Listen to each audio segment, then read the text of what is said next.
गोपीजनवल्लभा गिरिवरधारी जय राधा माधवा कुंज विहारी गोपीजनवल्लभा गिरिवरधारी जय राधा माधवा कुंज विहारी गोपीजनवल्लभा गिरिवरधारी यशोदानन्दना व्रजजनरञ्जना यशोदानन्दना व्रजजनरञ्जना यशोदानन्दना व्रजजनरञ्जना यशोदानन्दना व्रजजनरञ्जना यमुनातीरवनचारी यमुनातीरवनचारी जय राधा माधवा कुंज विहारी गोपीजनवल्लभा गिरिवरधारी जय राधा माधवा कुंज विहारी गोपीजनवल्लभा गिरिवरधारी यशोदानन्दना व्रजजनरञ्जना यशोदानन्दना व्रजजनरञ्जना यशोदानन्दना व्रजजनरञ्जना यशोदानन्दना व्रजजनरञ्जना यमुनातीरवनचारी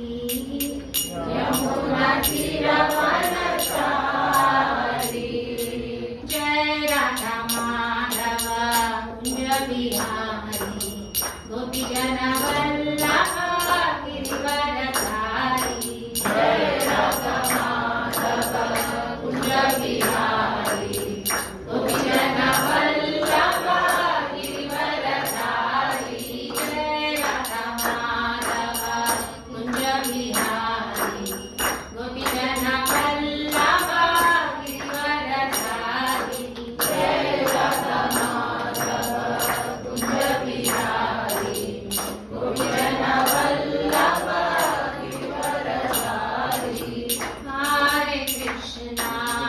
हरे कृष्णा कृष्ण कृष्ण हरे हरे हरे कृष्णा कृष्ण कृष्ण हरे हरे हरे राम राम राम हरे हरे हरे राम राम राम हरे हरे हरे कृष्णा कृष्ण कृष्ण हरे हरे हरे कृष्णा कृष्ण कृष्ण हरे हरे हरे राम राम राम हरे हरे हरे राम राम राम हरे हरे जय राधा माधवा कुंज विहारी गोपीजनवल्लभा गिरिवरधारी जय राधा माधवा कुंज विहारी गोपीजनवल्लभा गिरिवरधारी ॐ ज्ञानतिमिरान्धस्य ज्ञानाञ्जनाशलाकया चक्षुर्मिलितं येन तस्मै श्रीगुरवे नमः श्रीचैतन्यमनोभीष्टं स्थापितं येन भूतले स्वयं रूपा कदा मह्यं ददाति स्वपदान्तिकं वन्देऽहं श्रीगुरो श्रीयुतापदकमलं श्रीगुरो वैष्णवांश्च श्रीरूपं साग्रजातां सहगना रघुनाथान्वितं तं सजीवं साद्वैतं सावधूतं परिजनं सहोदरा सहितं कृष्ण चैतन्य देवं श्री राधा कृष्ण पादान् सहगना ललिता श्री विशाखान्वितांश्च हे कृष्णा करुणा सिन्धु दीनबन्धो जगत्पते गोपेशा गोपिका कान्ता राधा कान्ता नमोस्तुते तप्त कांचना गौरांगी राधे वृंदावनेश्वरी वृषभानुसुते देवी प्रणमामि हरिप्रिये वाञ्छाकल्पतरुभ्यश्च कृपा सिन्धुभ्यैव च पतितानां पावनेभ्यो वैष्णवेभ्यो नमो नमः। जय श्री कृष्ण चैतन्य प्रभु नित्यानंद श्री अद्वैत गदाधर श्रीवासदि गौरभक्तवृंद। हरे कृष्णा कृष्णा कृष्णा हरे हरे हरे राम राम राम हरे हरे। हरे कृष्णा कृष्णा कृष्णा हरे हरे हरे राम राम राम हरे हरे। हरे कृष्णा कृष्णा कृष्णा हरे हरे हरे राम राम राम हरे हरे। श्री गुरु चरणेभ्यो नमः। श्री श्री रघुनाथ दास गोस्वामी चरणेभ्यो नमः।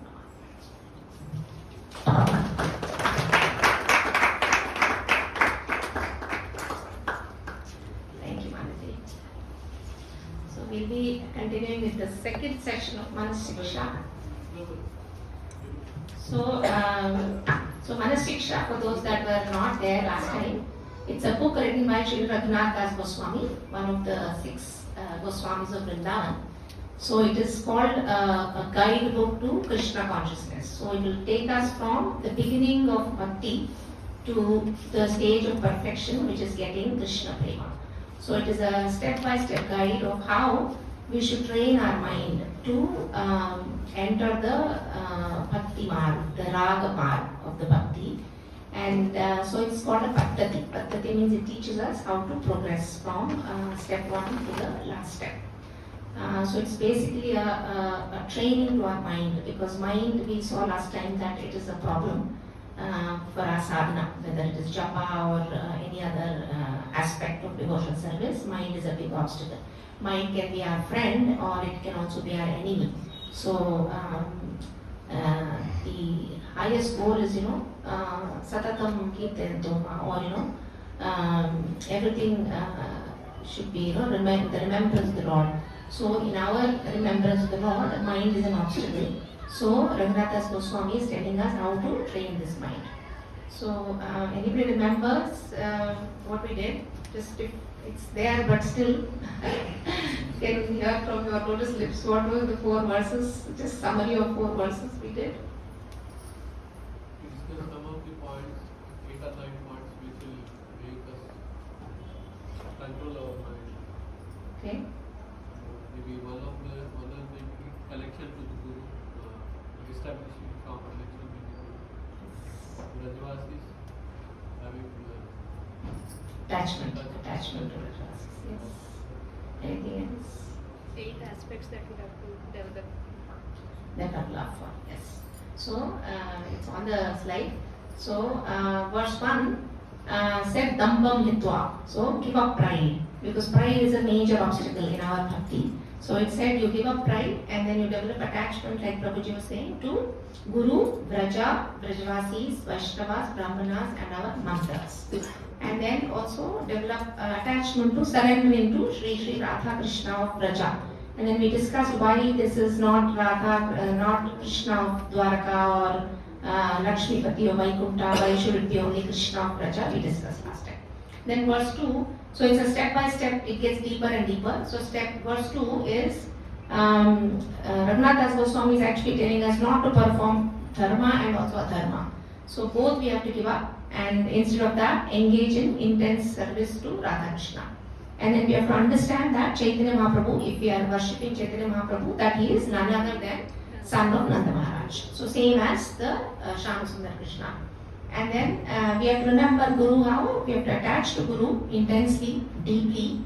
We have to connect with our Guru, but see him as a as a devotee of Krishna, meaning as a lover, Mukunda Preshte. So as somebody that Krishna loves.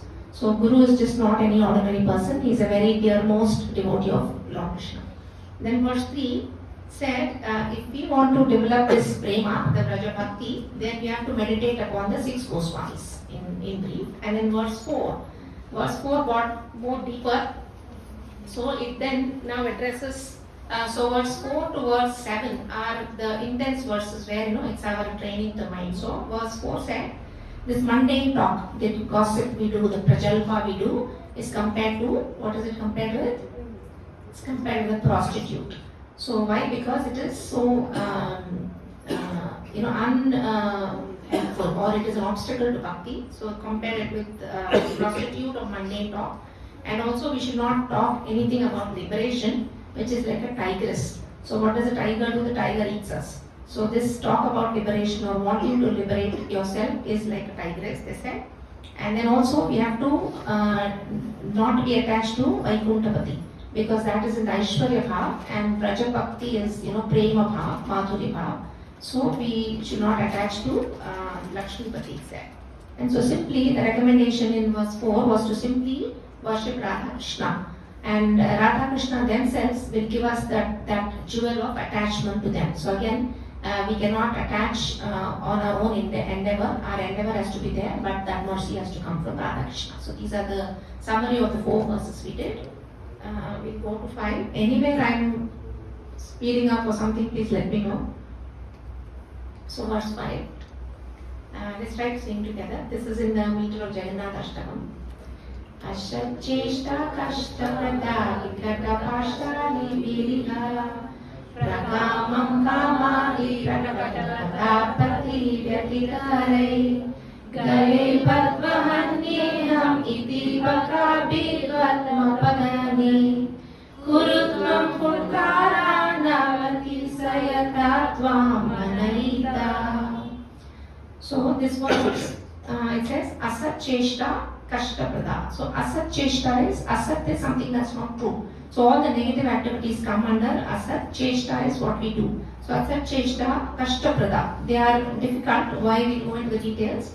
And what are they? They are partially biriha. So these wicked deeds are like somebody putting a noose around our neck and dragging us. And then these are 6 anarthas that we have that are dragging us and making us do the things that we don't like. Then what should we do? We should call out, Vartama Pagani means we should call out the devotees of Krishna who will release us from these anarthas. So we'll go into details. These are, it may seem very complex, but I'll try to break it down.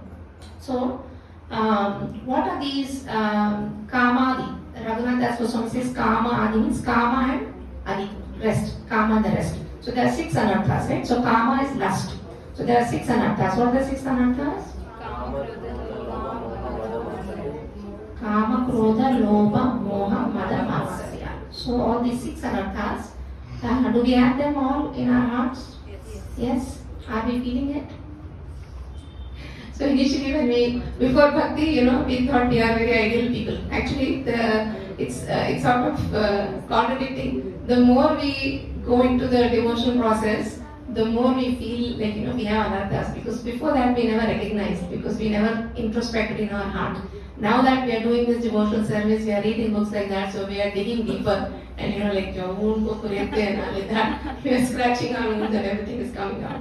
So actually, this verse and the next couple verses are seriously going to, do this heart operation. So let's, go through that. So when we think of anarthas, we think they are something abstract, right? We never saw them as a personality. So actually, Raghunath Das Goswami says, so these anarthas are our desires for so many things in this material world. They are present in our mind, so they are present in our subtle body. So we should see them as personalities, because then it will help us to kind of think about them as separate from us. Even mind, Raghunath Das Goswami says, think it as separate from you, because we think we are our mind, we think we are our body. But when you keep your mind outside, then you sort of can see what it's doing, right? When the person is outside only you can see what is doing. So like that you have to separate the mind from you. You are soul. So mind is outside. And similarly, he is given a personality to these. So you can see the pictures. So anger, envy, greed, illusion, lust, and madness. So these are the 6 anarthas that we are fighting every day, right? Everybody agrees we are fighting these anarthas every day.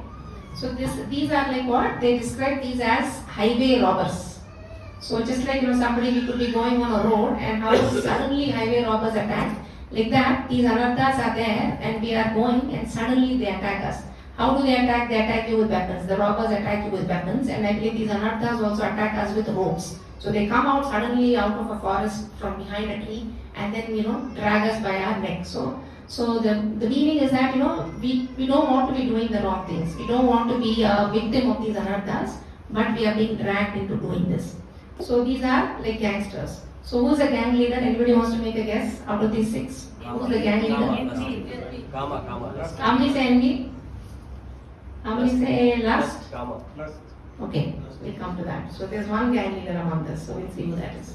So then what are these gang people doing? What are these robbers, highway robbers doing? They are putting these ropes, very graphic, Raghunathas Dosok. Actually these pictures were done for this book. Karuna Mataji, who is also deals with Manah Siksha, she had these pictures drawn so that visuals really stay with our mind rather than looking at theory. So I thought it's important to post these in the PowerPoint.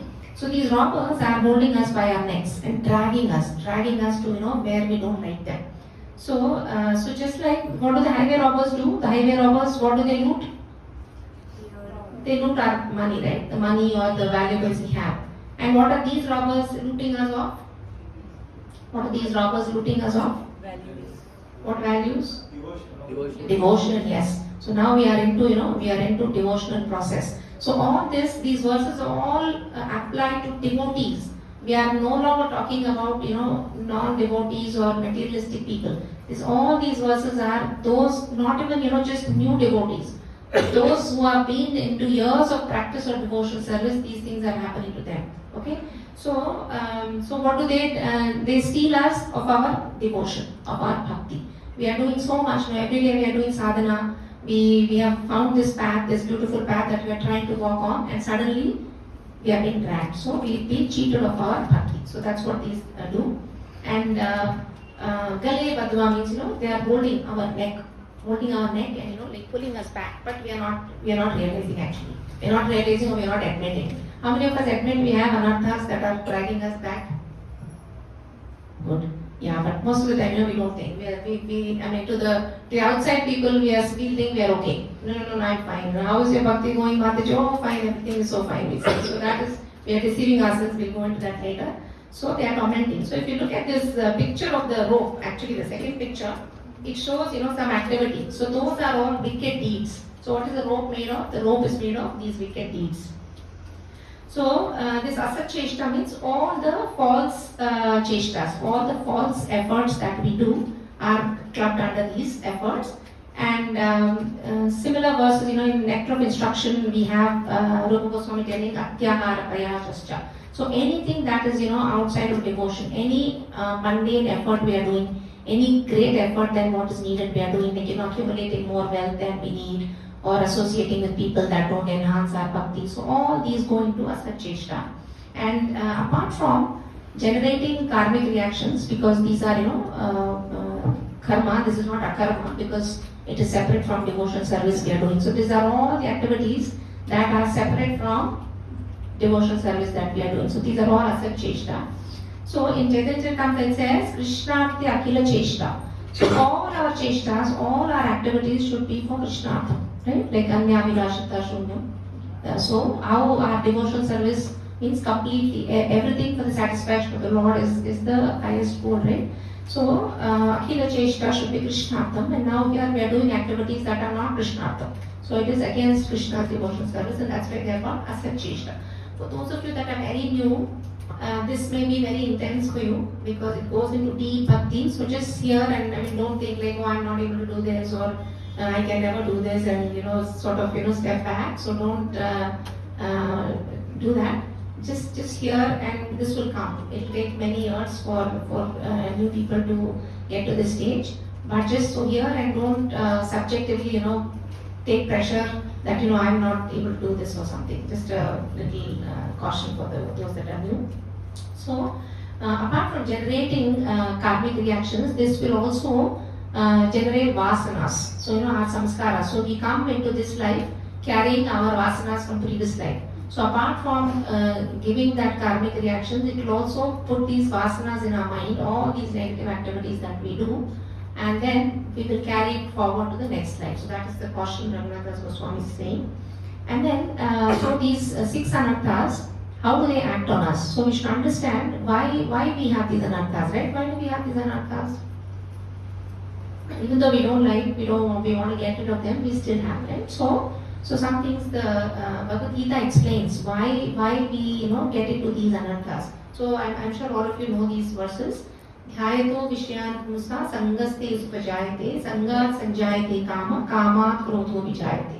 क्रोधात् भवति सम्मोहः सम्मोहात् स्मृति विभ्रमः स्मृति भ्रंशात् बुद्धिनाशो बुद्धिनाशात् प्रणश्यति. So Krishna very nicely explains how we get into the cycle of all these kama, krodha, lobha, moha and madhamatsariyas. So what is the root of all these anarthas? Is mind. Again, Manah Siksha is all about mind. So mind is the root of all these anarthas. So how does it start? How does this anartha start? Anybody? What is the first step in this process? Contemplation, yes. So dhyayato vishyan pumsa. So simple example I will say, suppose we went out to shop, buy some vegetables for Krishna or something, and then in the shop showcase we saw some beautiful dress. It applies more to the Mataji side. I don't think Prabhuji gets so tempted, but we still get tempted. A nice sari on the mannequin, or a nice dress on the mannequin. So we leave the vegetables and we'll go look at that.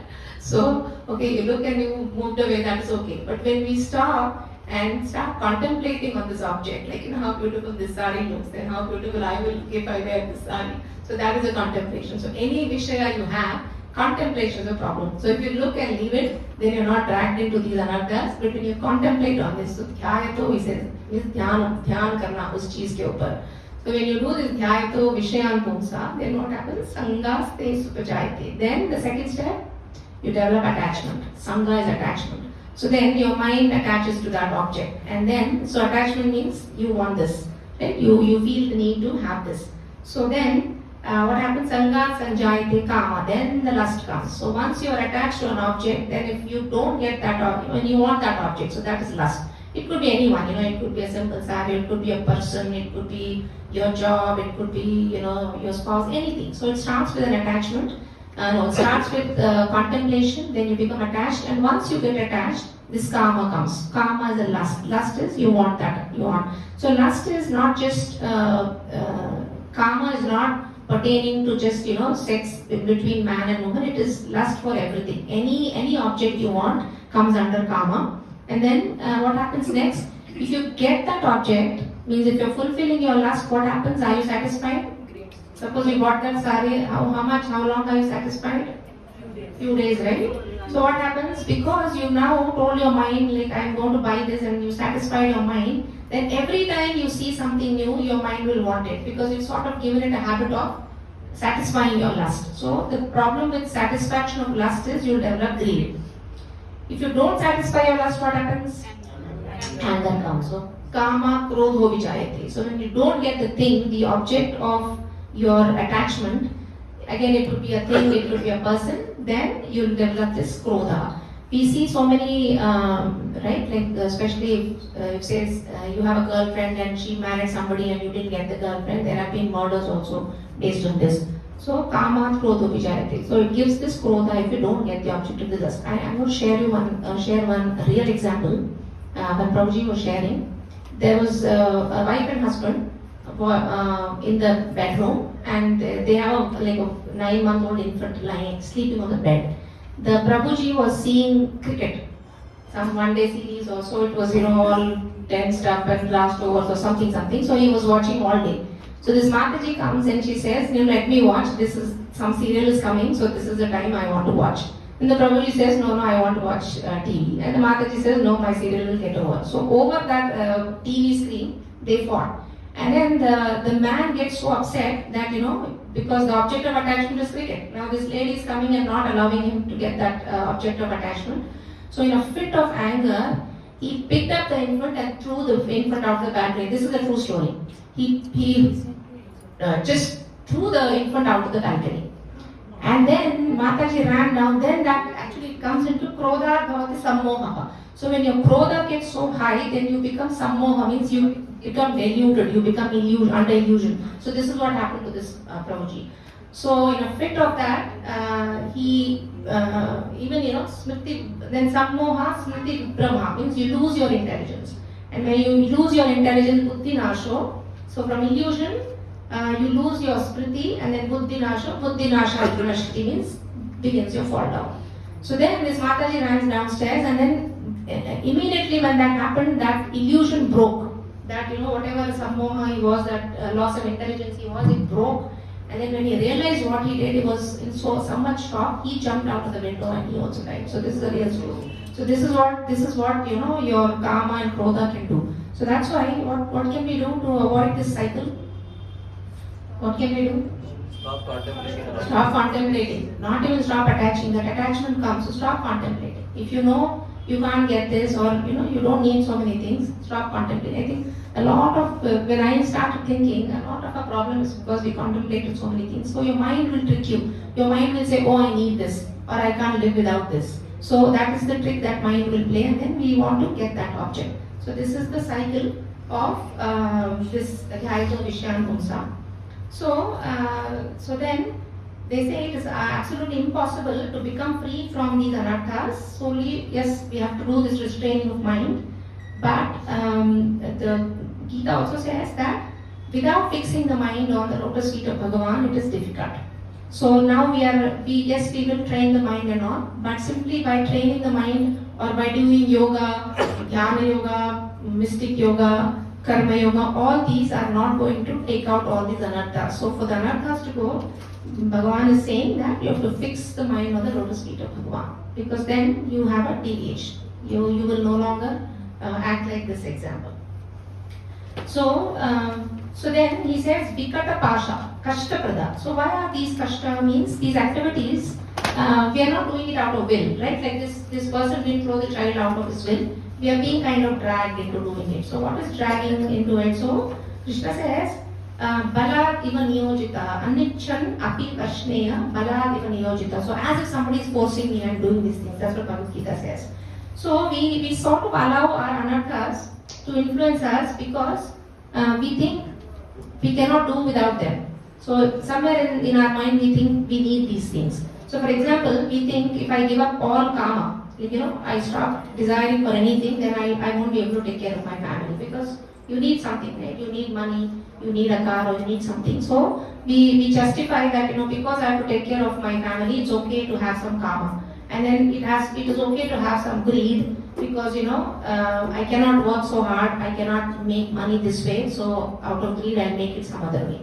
So we are trying to, and if I don't have envy, then I cannot compete with anybody. I won't have any competition at work. So I need some envy so that I can compete at my work and get better pay, something like that. So our mind keeps on justifying why we need anarthas. So that is in a way hypocrisy. And then, so why do we do this? Again, Krishna says, Kama esha krodha esha rajoguna samudbhava mahasano mahapapma vidhi enam iha vairina. So he says this lust. What is this lust? This kama esha krodha esha. The kama and krodha are all devouring. So all devouring means they devour everything that comes in our way. So all negative things will happen because of this. And he says it is the most devouring, sinful enemy of this world. So because it can do things like this. I mean, we see so many examples of this karma. Another example I was hearing is what this lust can do. So there's a mother with two sons, and the older son was taking care of the mother, and the younger son never came near the mother. So he lived separately and he was not caring about his mother. And then something happened. There was the time for some property division or something, and then out of the blue, after like 3-4 years, just because he wanted that property from the mother, he goes to the mother and brings her to his home, takes care of her for a few days, then makes her write all the property to his name, and then kicks her out. This is happening really also. No, I'm not telling. This is also true. So this is happening. So why this is happening? Again, lust. So karma is driving. So people are becoming, coming under delusion, illusion because of this karma. So many examples like that. Why do you think all this, violence that we're seeing around, all these murders, rapes, all these are a result of karma. So all the negativity we are seeing in this world, if you filter down, it is all about karma, and it is all about no mind control. So that is where this world is right now. So yes, who is the gang leader now? Karma. So out of all these 6 anarthas, karma is the gang leader, and it can come in very subtle ways. So it need not be as gross example as I have mentioned. It can come in very subtle, alluring forms.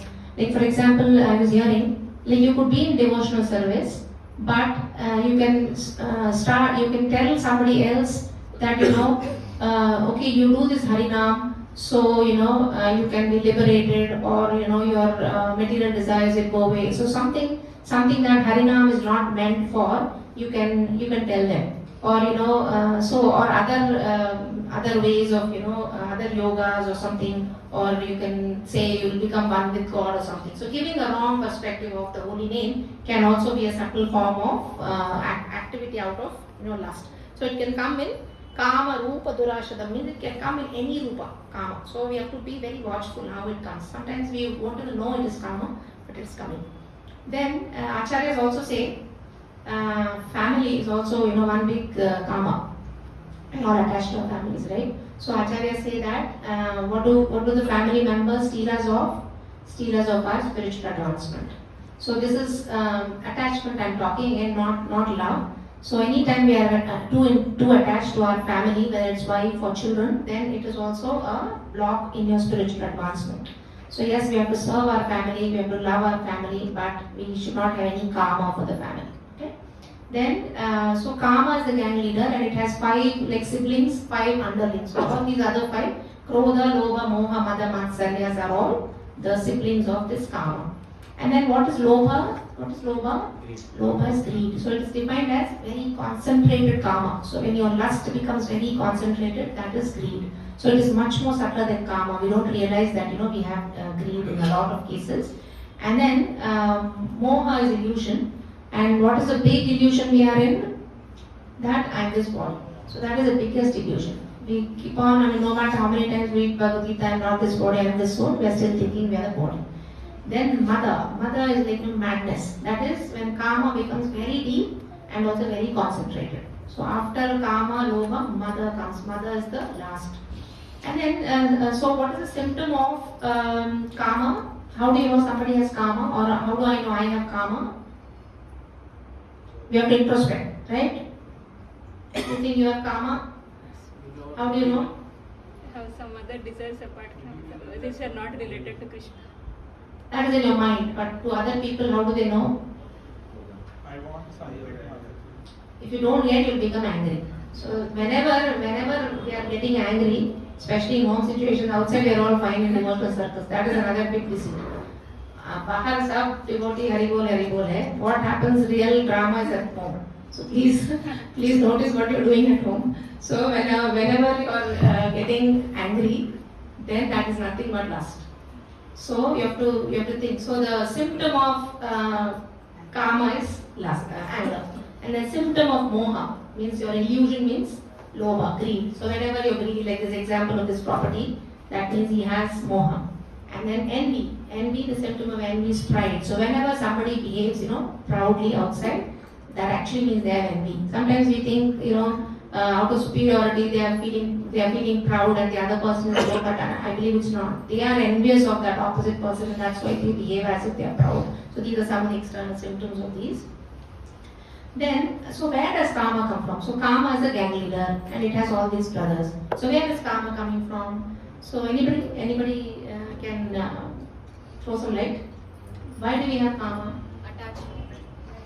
Why do we have attachment? Attachment is the next step. Impressions. Previous desire. Impressions, desires. Impressions. Okay.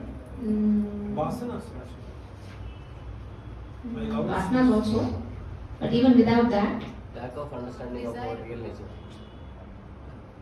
okay, yeah, all those are partially right. But what Krishna says, Yoga Nirvinna Chetasa Sankalpa Prabhavan Kama. So he uses this word Sankalpa Prabhavan Kama. Means, I believe, Jiva, every Jiva has this intense Sankalpa, means determination. To what? To enjoy. So we all come like this. We have this intense determination, not just some desire. We are determined to enjoy this world. So that is the underlying reason for all these anarthas. So we have this. So he says one should abandon without exception all material desires born out of mental speculation and thus control all the senses. So sankalpa prabhavan kama. So this intense desire to enjoy is like inbuilt. It is programmed. Our mind always. I mean, if you notice, right? Everybody wants happiness. Everybody wants enjoyment. Everybody is determined to enjoy. However, now if you're using the other person to enjoy, then that is of course karma. So that's why if you are so karma is you desire some benefit out of that relationship also. When your relationship is completely for the interest of the other person, then that is love. So the difference between love and lust, in a relationship that is bound by karma, you expect something from the other person. It could be mutual. But in love, there is no expectation. You are doing things for the other person's happiness. So that's why what we should have towards Krishna is love, completely devoid of any expectation, which is what the prime example is the gopis. So absolutely no self-interest in that. So that is love. So we have this intense determination to enjoy. So that is the underlying basis of karma, is what acharyas are saying. And then Asheshataha means abundant. We have like an immeasurable amount of determination to keep on enjoying, and that's where all this is coming from. Then Prahlad says, why he says Matirna Krishne Parato Satova. So why do we have this intense determination to enjoy? Actually, this morning also I was reading.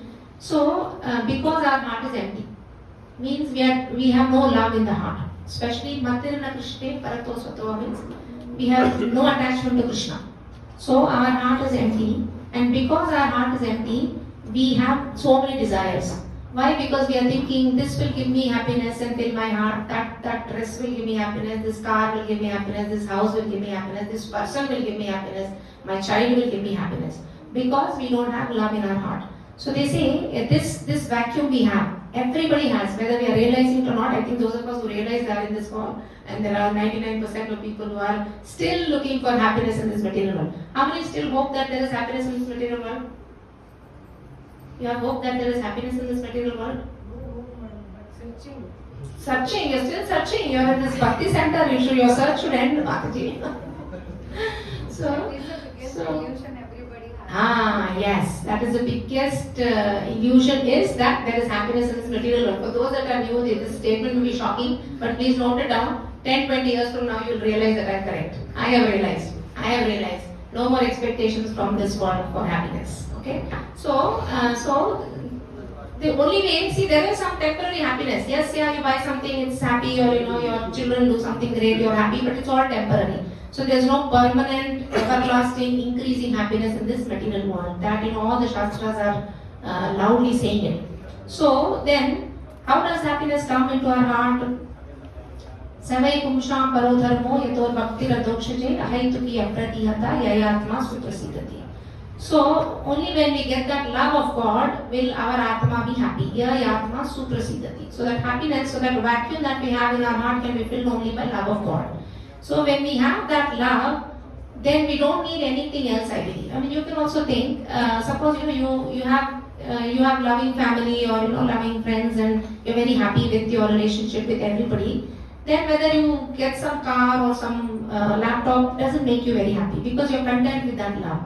As opposed to, you could be the richest person, but when you don't have loving relationships, you still feel a vacuum. So that is no. So love is what fills our heart, not matter. So that love which Krishna gives us, or that love of Godhead, is the only thing that is going to completely satisfy your soul. So because of this lack, because we are not attaching our mati is our mind to Krishna, then we have all these problems. So Prahlad Maharaj says, Because the uncontrolled senses, persons addicted to materialistic life make progress towards hellish conditions and repeatedly chew the already chewed. So, Pudacharvita Charvana means we still think that there's some happiness coming out of this material world. So we are going on seeking one pleasure after the other, we are getting disappointed, we are getting something else, we are getting disappointed like that. Lifetimes we are doing the same thing again and again and again, and we are roaming in this material world. So, Prahlad Maharaj is saying, you attach your mind to Krishna.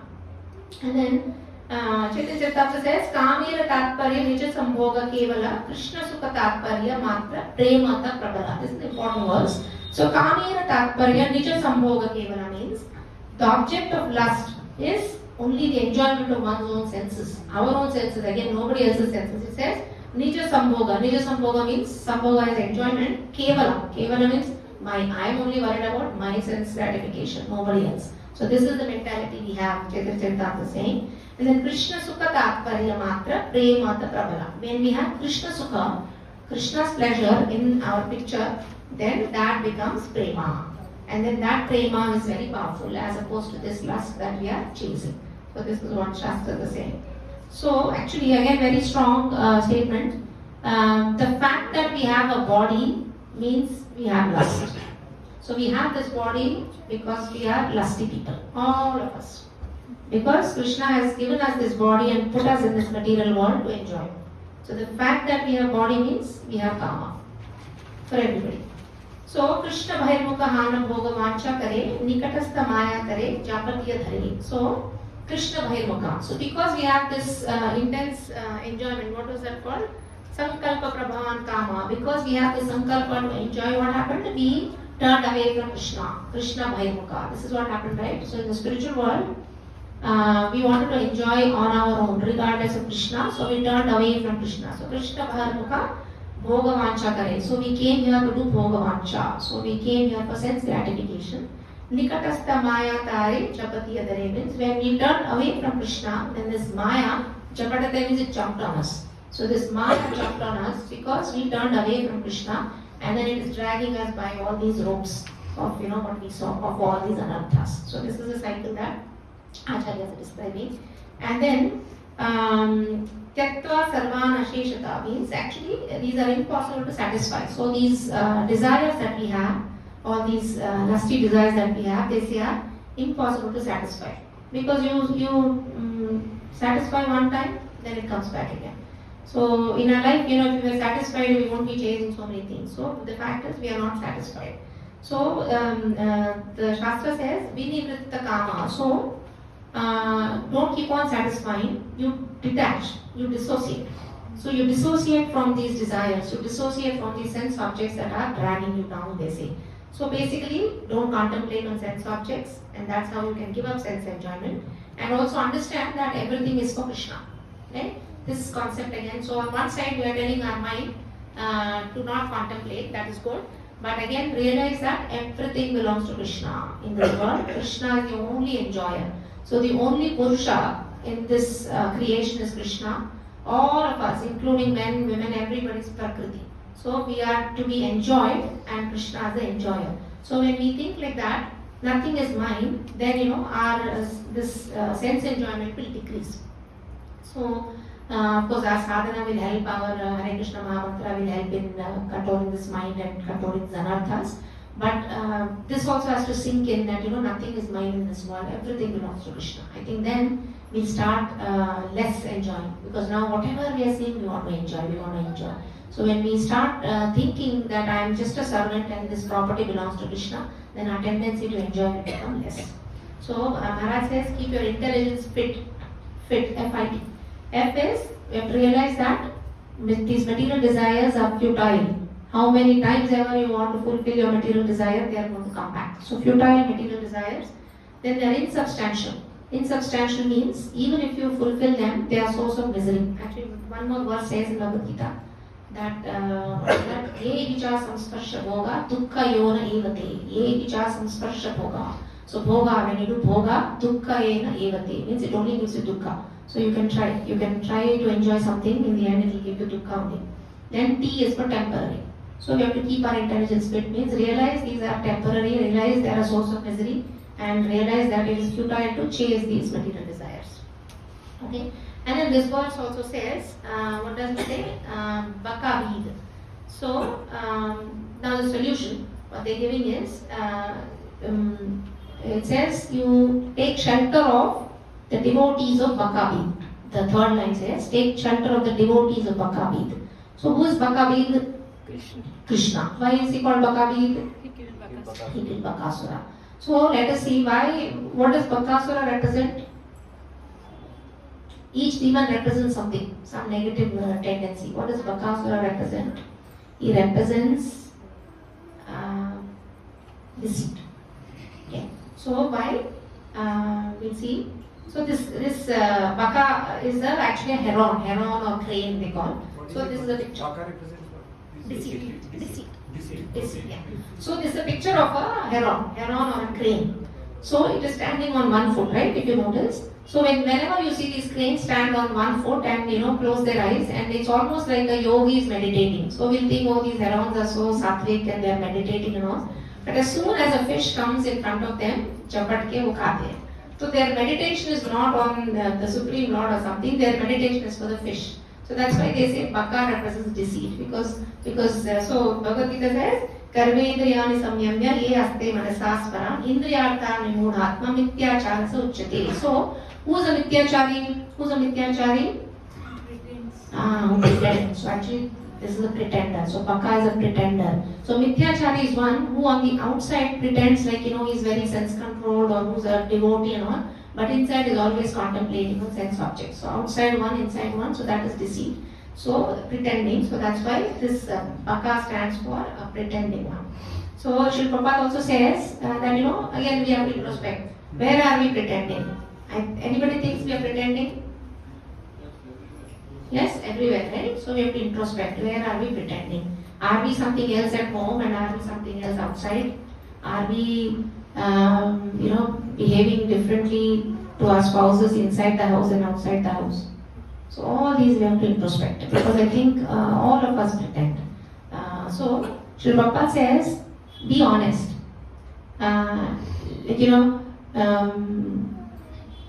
We want to give up, something, and then we want the whole world to know that we are so austere, and we give up, and then inside the house we want to eat it. So something like that, simple example. So we pretend outside something, inside something.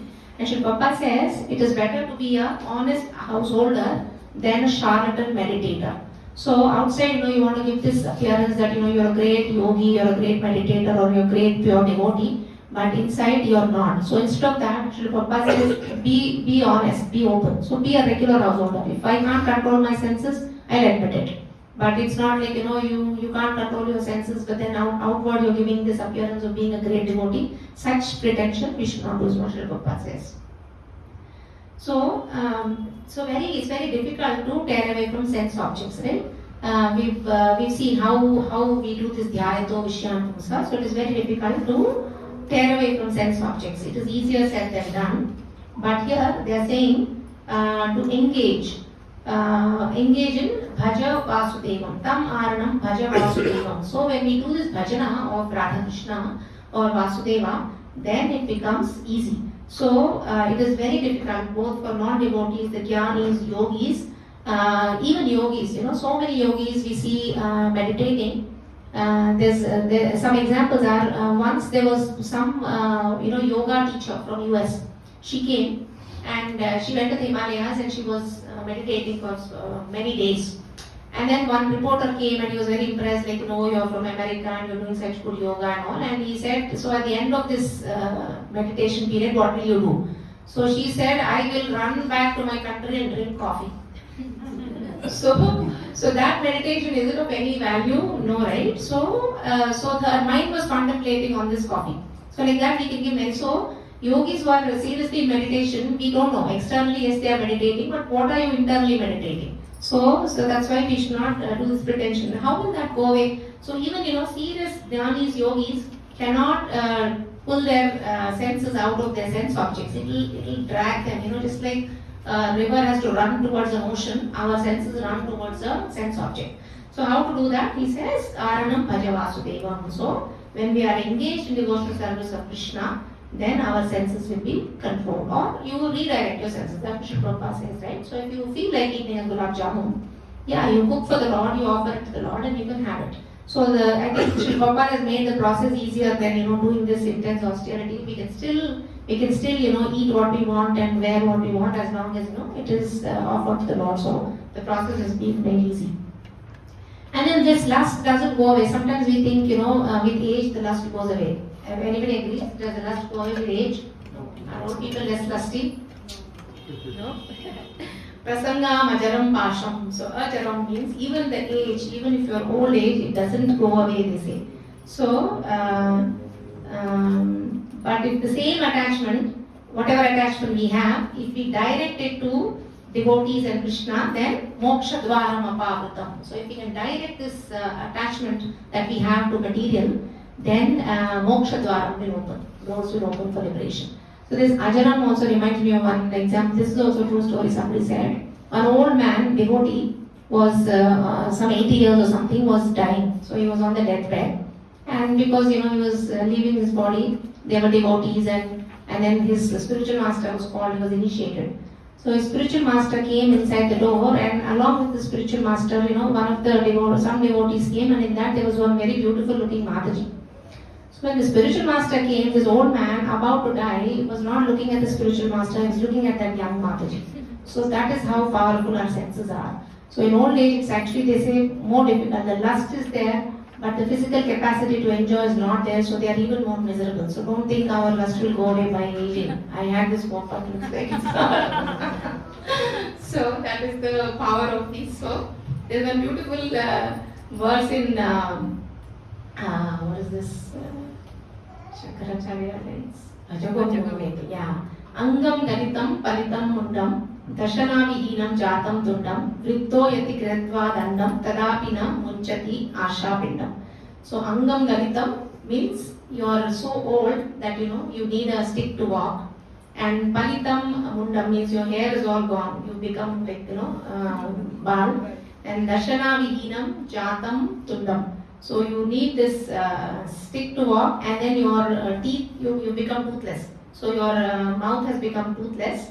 Vritto yati krihitva dandam. This is the stick he has to walk. But what happened?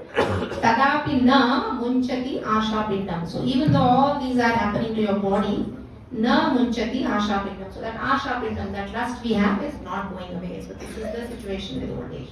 So now, Baka is Krishna. So this Baka stands for deceit, stands for pretension. So Baka is Krishna, who will kill the Bakasura by separating those two beings, right? So they say like that we also have to separate ourselves from sense objects, and Krishna will help us. We may not be able to do it, so we have to tear away our senses from these sense objects. That is the significance of this picture. So how do we do? It's very hard for us to. So it's very hard for us on our own to get rid of these anarthas. So it says, this verse says, Baka with Vartamapagana. So who's Vartamapagana? Vartamapagana means they are devotees of Lord Krishna who are protectors of the path leading to killer of Bakasura, means Krishna. So Krishna's path is there. So our bhakti path is there. And these devotees, Vartamapagana, Gana is group of devotees. Vartamapa are the devotees. So they are protecting this pathway that we are walking towards devotional service. So if you look at the picture, they are the ones who are cutting the ropes. So we cannot, if a dacoit is dragging us by the rope, we cannot cut the rope ourselves. So these Vaishnavas, these devotees of the Lord will come and release us from these wicked ropes. So that's the importance of, taking sadhu sangha. So again, by their instructions or by their, presence and by our seva to them, they are able to release us from this. So Vartama means a path, and Pa means guard. So these Vaishnavas are guarding the path of bhakti. So that's why what we should do, we should call them. We should call upon the Vaishnavas to save us, because they are the guardians and protectors on the path of cultivating Krishna Prema. So they are described as policemen. So how do they police? They are protecting us from falling down. They are protecting our bhakti path. So then in their association, talking about sadhu sangha is itself a big lecture, but we get back into our bhajaneshu spita, so we get the bhajana back. And then so they say the safest place is the lotus feet of Vaishnavas. To be in the lotus feet of Vaishnavas is the safest place. And who should these Vaishnavas be? They are Nindadi Shunya Hrida Ipsita Sangalatva, means they are Nindadi Shunya, means they themselves are not pretenders. They themselves are not filled with deceit, right? We have to take help of somebody who is better than us. If we are deceiving, we are pretending, and we are taking association of similar people, it will help. So you have to take association of somebody who is completely devoid of deceit and propensity to criticize others. So they say we should always, that's why have a group of devotees in our association who are seniors, who are free from deceit, who can help us.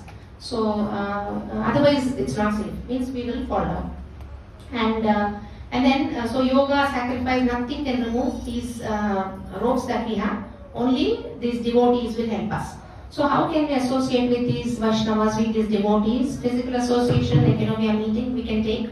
Then we can contemplate about their qualities. How are they able to live without deceit? They are still happy, they are still continuing their bhakti. So how can we also do that? So we get courage. So we see that there are no ropes around them, and then we get courage from them. And then we have to follow their footsteps. Mean they give us a template. And then they say this picture of a crystal, whenever we associate with them, I believe their qualities reflect on us. So suppose some senior devotee is free from deceit. If we associate with them, that free from deceit nature will reflect on us like a crystal. And so we also become free from deceit, and of course following their instructions.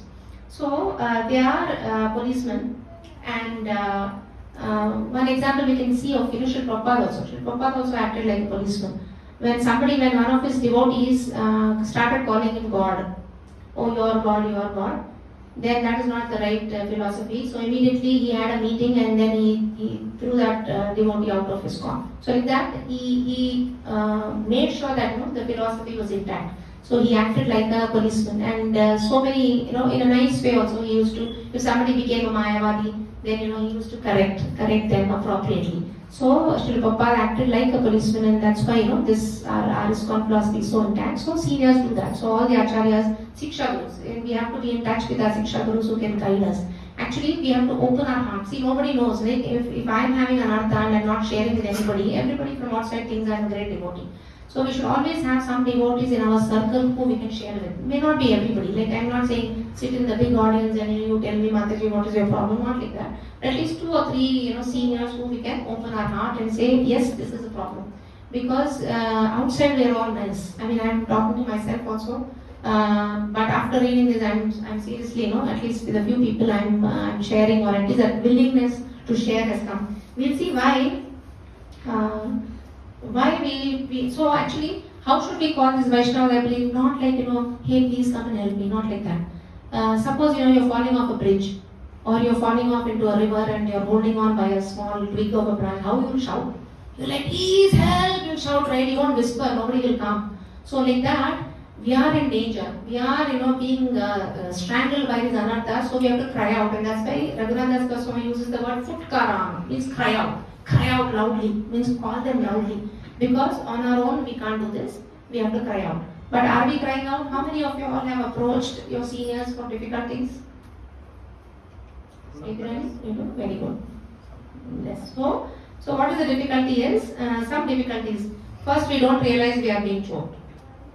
Right? And that's a major problem also. We don't think we are in trouble at all because we are not introspective. I'm thinking I'm this fine person, I have no anarthas, whereas I'm full of anarthas. So we don't realize we are being choked. And then, so we have to introspect regularly and stop acting. So stop pretending that everything is fine. So we have to come out with our difficulties. And then we have to admit in the open, means at least a few Vaishnavas, we should be able to admit that yes, these dacoits are dragging me, or I'm being dragged like a dog. So we have to have that guts and that simplicity to admit. And then so we don't have the humor, and then sometimes we are too proud, right? And this is big, Oh, I have such a nice image outside. If I go and tell somebody, my image will be ruined. That's a big this thing. So we all have this. So we are not simple enough, or we have too much pride to ask help from others. Or sometimes we may not have faith that Vaishnavas will help. And reading Manah Siksha, I'm really hearing so much that Vaishnavas can do. Actually, Vaishnavas are our shelter, not even Krishna. Vaishnavas are our shelter. And then some may not have faith that that help will come. So these are all our hurdles. So this verse 5 is a deeper level of pride. It's addressing a deeper level of pride than verse 4, because here, there at least it said give up pride. But here it is saying you come out in the open and admit that you have anarthas, admit that you are being dragged by these ropes, and have the simplicity to approach seniors and take help. So this is a deeper level of pride. Then anybody, why is Raghunath Goswami saying, call Krishna, right? We can always call Krishna for help. Why is he not saying that? Why is he not saying call Bakabid?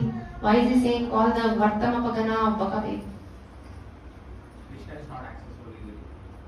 Okay. Then? He will also help through the devotees. Yes. Krishna always helps the devotees. He will not directly help. So, Acharya say, again very important to understand this also, Vaishnavas are stronger than Krishna in terms of, protecting the other devotees. And association with Krishna, they say, may or may not give us the taste, but association with Vaishnavas who have the spiritual taste will impart that taste to us. I'll give you an example.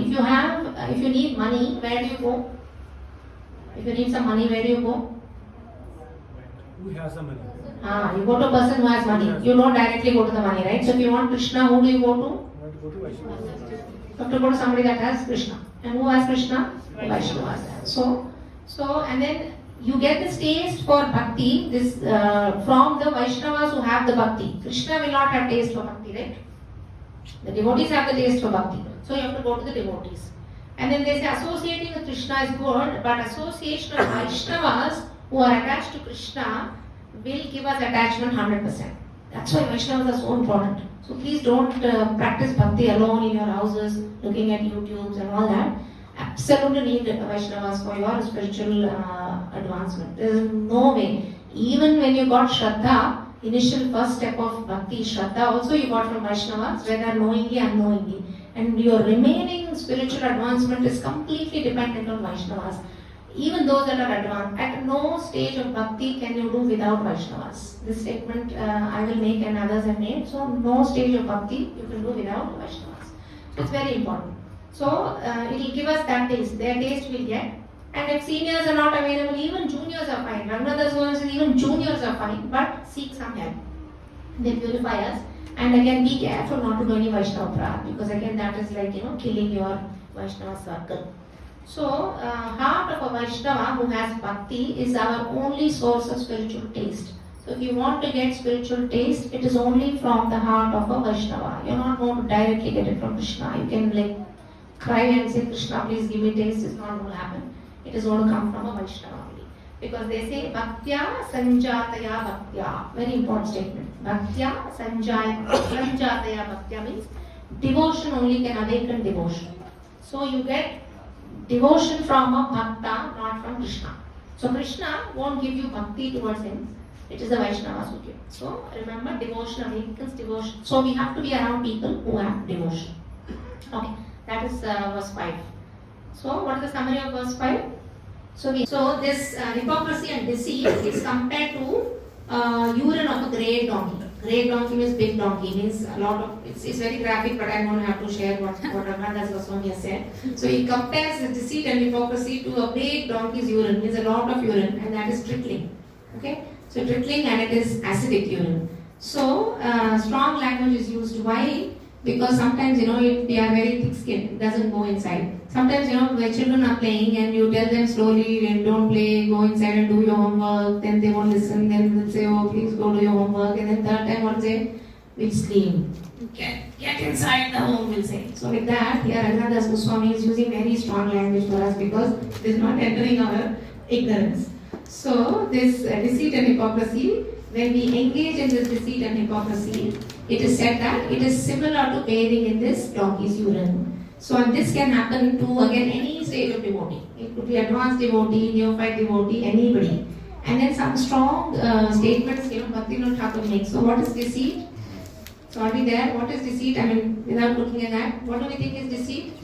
Cheating somebody. Like cheating somebody of money, it could be, or simple as sometimes when we see a devotee, we glorify him in front, and then once that devotee goes out of the door, we'll say, ye kya hai, wo kya hai, and we'll start talking bad about it. So that's a simple example of being hypocritical. Again, this all in devotion circles only this is happening. But Bhaktivinoda Thakur describes deceit as any desire other than serving Krishna. So it is a very heavy definition. So any desire other than serving Krishna. Why is this definition given by Bhaktivinoda Thakur? Because what is our constitutional position? Jivere Swarupoy Nityere Krishna Das. So we are Das. Means what should we do? We should work for the pleasure of Krishna. By doing all these, what last was talked and this was talked, what are we doing? It is about us. Right? So when we know we are Das and we have to do everything for the pleasure of Krishna, still we are engaging in our own sense gratification, our own activities, then it is deceit, right? Simply. So it is duplicitous. We are meant for something and now we are doing something else. That's why we are duplicitous. So it is asat cheshta. So it is not the right kind of cheshta we should do. And then it is also not anyabhirashita shunyam. So uttama bhakti is defined in the Bhakti Rasamrita Sindhu as anyabhirashita shunyam. So we should not have any other desire apart from pleasing Krishna. So by engaging in all these deceit and hypocrisy, it is all about us. So it's also not anyabhirashita shunyam. And actually even having desire for dharma, artha, kama, moksha, that which the Vedas describe, that is also cheating. Raghunath Das Goswami says it is kaitava, means cheating religion. That's what Bhagavatam also says. So dharma, artha, kama, mokshas are also deceit. Dharma prochita kaitavotsav nirmatsaranam satam, Srimad Bhagavatam says. So all these are also kaitava. And then Jiva Goswami has another interesting definition for deceit. He says, when you bow down before sadhus and gurus, but internally you have no faith in them. Sometimes we do, right? So for some favor or just to be, part of the gang, we do that. But when we do something externally and internally we don't have faith, that is also deceit. Then this verse includes all similar things. So in the verse it says kapata and tinati. These two words Raghunath Das Goswami uses. Kapata means deceit, cheating. And this extends to being devious. Devious means sort of being mean to others. Then duplicity. Duplicity again, doing something, saying something else, doing something, trickery. When you trick people. Sometimes you trick people, right, into giving you money or giving you possession or something. You trick people. That, and then being cunning. Cunning jo chalu bolte hai na, chalu rehna. Then sly. Slyness is actually worse than cunning. Means outwardly you are very nice, but behind piche you start doing other things, bad things. So that is slyness. Engaging in fraud, somebody, you cheat somebody of your money, evasion, self-justification also. Self-justification means, you want to keep on explaining why you did what you did. For example, I think Narottam Das Thakur, he was correcting some Shastra that Rupa Goswami was writing, I think. And then Rupa Goswami gets upset and he says, you leave Vrindavan because you're very proud, you're correcting not Rupa Goswami, somebody else's.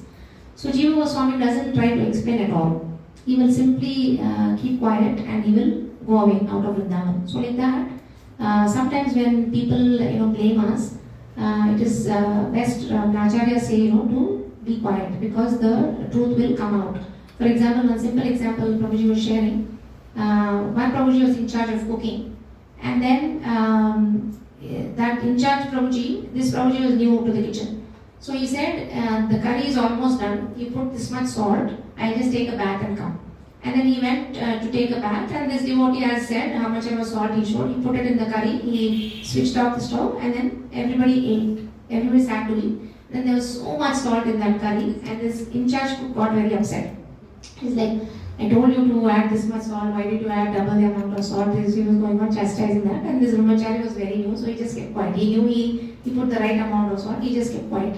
And then after that, of course they modified the curry, they ate and all that. But after that, that in charge cook actually remembered that he came out from the bath and then as usual, he put the salt again and then turned off the kitchen because usually he doesn't have a helper, he does everything for the cooking. So as usual he came out, he forgot that he told this devotee, he put the salt and he went. So later on he remembered and then that he shared later on. So like that, sometimes it is best not to defend. So that defending also is kapata, he said. And then being godless or being sinful are all under deceit. Then putinati is hypocrisy. So actually when you have kapata, you engage in putinati. So putinati becomes more of action. Whereas kapata is your feelings or your nature, your attitude. So putinati is hypocrisy, and when you have hypocrisy, what happens? You tend to do offenses. And when you have offenses, you tend to be hypocritical. So both have a direct relationship with each other. And absorption in extraneous matters. So the sense gratification, and then spiteful talk. Sometimes we engage in talk that is very harsh, right? We say, "Pat karke kuch bol dete hain logon ko." So that spiteful talk is also kutinati. And being merciless, being cruel. So all these come under this. And then of course pretension we discussed. Pretension. So why do we pretend? We pretend because we are proud. So pride is a reason for pretension, and that blocks us from realizing God. It says when we are pretentious. So one small example of Hanuman. Actually, Ram and Lakshman come to Vali's place, and then Sugriva was afraid at that time because he had a fight with Vali and all, and he didn't know who Ram was. So he thinks somebody has come to attack him. So he tells Hanuman, "You go and find out who these two people are."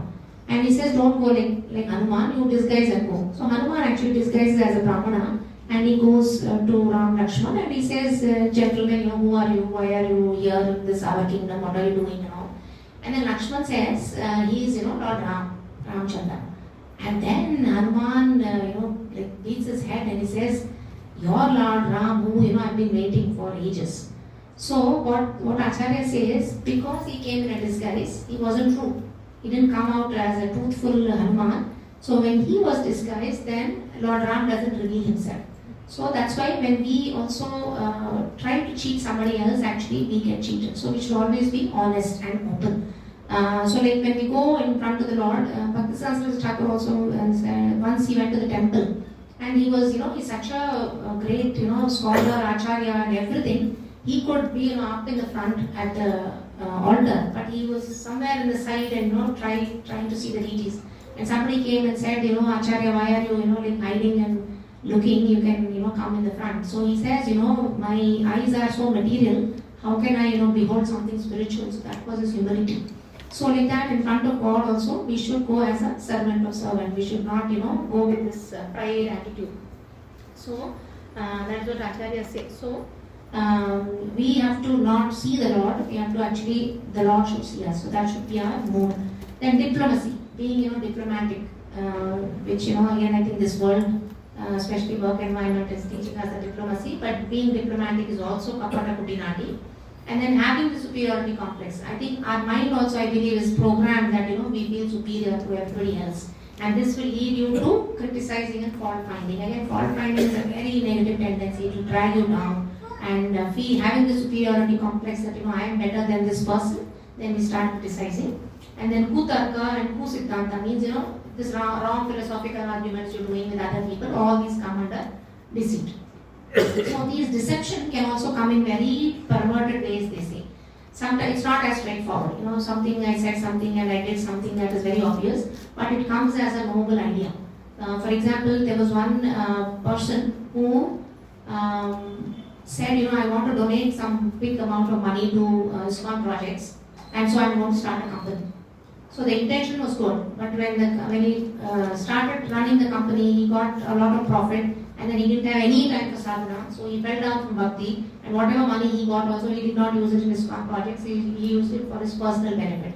So like that, it comes as a noble idea. To think is so nice, right? Okay, I'm going to open a company for ISKCON is so noble, but then this is what happens. So it comes in very perverted ways.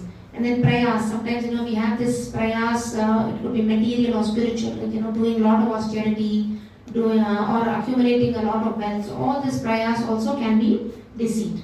And then it can come in the form of compassion also. For example, Arjuna. Arjuna, what excuse he gave to not fight the Kauravas? He said compassion, right? I'm feeling compassion to kill my relatives. So that is also deceit, because it is not in favor of the Supreme Lord.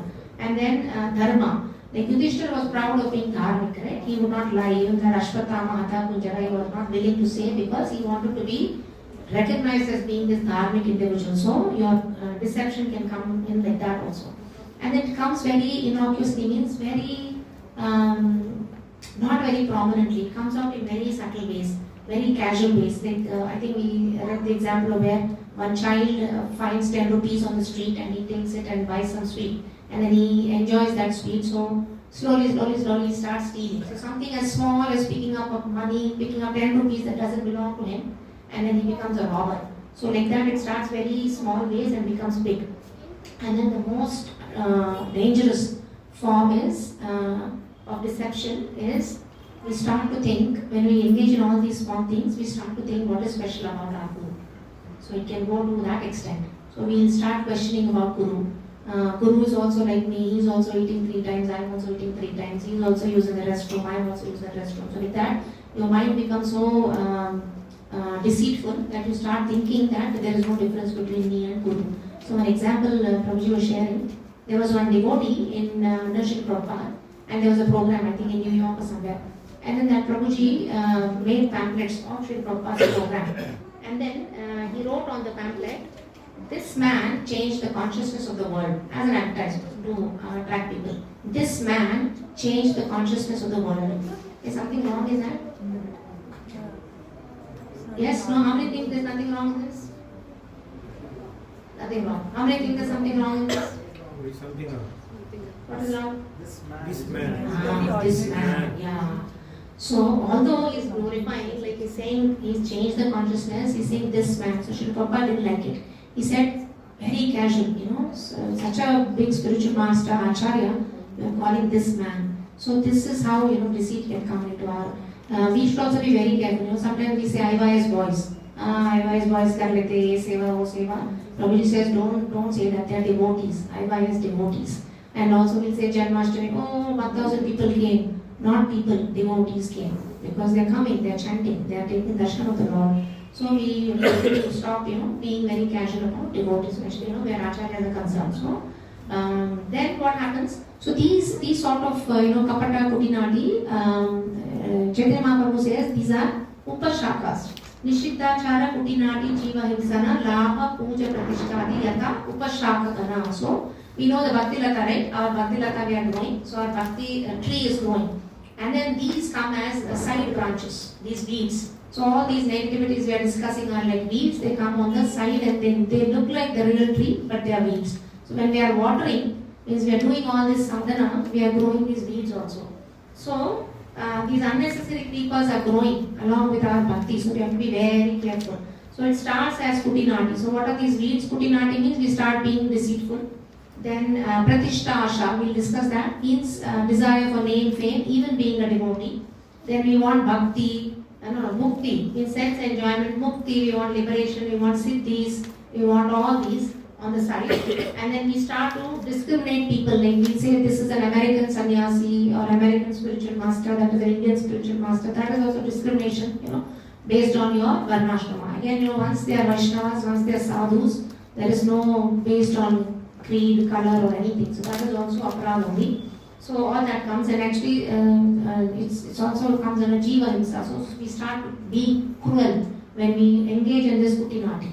And then the last thing what happens is nishiddha achara. What does nishiddha achara means? I believe when we engage in all these behaviors, what happens? We will lose our propensity to do bhakti. We will lose our ability to chant Harinam. So very dangerous these are, because we are watering, we are doing japa, we could be doing even nama pradas, seva pradas, and then we are watering, but the plant is not growing, the weeds are growing, because we have this deceit in our heart. So we have to be very careful, it will completely, drag us down to one point where we cannot even take the holy name, is what Radhadas Goswami is saying, so we have to be very careful. Then instead of being deceitful, the other one is being simple, right, the opposite. So what is being simple? A nice Subhashitam is there. Manasi ekam, vachasi ekam, karmani ekam, mahatmana. Means, so what is being simple? Anybody? What is being simple? Alignment What's between simple? alignment between word, action, and deed. Right. So manasi ekam. What is inside your mind is same as what you are saying and is same as karmani ekam. So your mind, your words and your actions are same, then you are mahatmana. Whereas manasi anyat, vachasi anyat, karmani anyat, then you are duratmana. Means in your heart you think something, you are saying something else and you are doing something else, then you are a duratma. So this is opposite of simplicity. So we have to be simple. Why? Because Krishna likes spotless devotees. Krishna says tam sukharadhyam rujbir. Rujbir means unpretentious. So Krishna really likes devotees who are unpretending. He likes simple, and we have so many pastimes of simple devotees, Tukaram and all, no more time to share. So when we are engaging in this deceit and hypocrisy, what are we doing? We are doing Ksharad Mutre Snatva. Snatva is taking a bath. So we are taking a bath in this donkey urine. Actually, I believe in those days they used to pour donkey urine on people, on Kshatriyas who were illoyal to their country. Like treachery, jo karte hai na, they used to pour donkey urine. So what this donkey urine does, it's very acidic, I believe. It will take away all the hair, and then the hair will never come. So when that Kshatriya used to go in the village and all, everybody knows because he's bald that this fellow is a treasurer. So that was a sort of punishment they gave. So now this donkey urine we are pouring on our head. Okay, and then what does it do? Dahasi means it actually burns, it's acidic. What does it burn? It burns our soul. Although soul is not burnable, but burning the soul is analogous to burning our bhakti. So this is what it does. And because it stings, obviously Radha Krishna are not going to come anywhere near you. So this behavior is very detrimental to our bhakti. What time is it? How much can I quote it? 8:30? Yeah. So quickly, there are 3 types of devotees. We should know this, I think. So in bhakti, all the practitioners of bhakti are 3 types. One is the Swanishta sadhakas. So the Swanishta sadhakas are typically those who are dedicated to the Lord. They are usually brahmacharis or grihasthas who are living full time in the temple. Like for example, ISKCON mein jo full time rehte hain na, those, and they are very keen on taking the bhakti marga, and they don't give too much importance to varnashrama. Okay, those are Swanishta bhaktas. So how do these devotees engage in this putinati? Swanishta bhaktas, grihasthas who please only Bhagavan Shri Hari, and they reject the rules and regulations of varnashrama dharma. Then the second category are called Parinishta Bhaktas, Parinishta Sadhakas. They are those who are at home doing serious deity worship and are following all the rules and regulations of Varnashram Dharma. And then the third category are Nirapeksha devotees. Nirapeksha devotees are usually full-time sadhus who have renounced everything. They are renounced devotees. They are in the sannyas ashram. So the book constantly describes these 3 devotees. So they are also engaging in. So this is all about devotees engaging in putinati, right? So how are they engaging? So the Swanishta devotee, who's like a full-time devotee, what does he do? In the pretext of satisfying the Supreme Lord, they are in the temple. On the pretext of satisfying the Supreme Lord, they are actually indulging in sense gratification. So this is a kind of deceit they do to themselves. Then instead of serving simple devotees who come to the temple, they serve rich, influential people. So they want to hang around with rich people. Then third type, they are wearing the dress of a renunciate. Not that they want to, but they want the world to think that they are very renounced. So that is a deceit. Then they accumulate more wealth than they need. Okay? And then they have enthusiasm for a lot of temporary gains. For example, they are in the temple, they may need a little bit money to survive, but they are accumulating more wealth. Or sometimes even misusing like temple funds. That's then you may be going in a temple car for a temple seva, but then you are taking the car for all your private works. So that is also deceit. Then to people they are teaching twisted logic. So these are all the 6 kinds of deceit that these devotees can engage. So these are pictures. So sense gratification, and see how they show the donkey's urine on the head. So the first one is engaging in sense gratification. The second lady is associating with rich people. The third lady also sense gratification, and the fourth one is engaging in these mundane philosophical knowledge. So these are Swanishta devotees.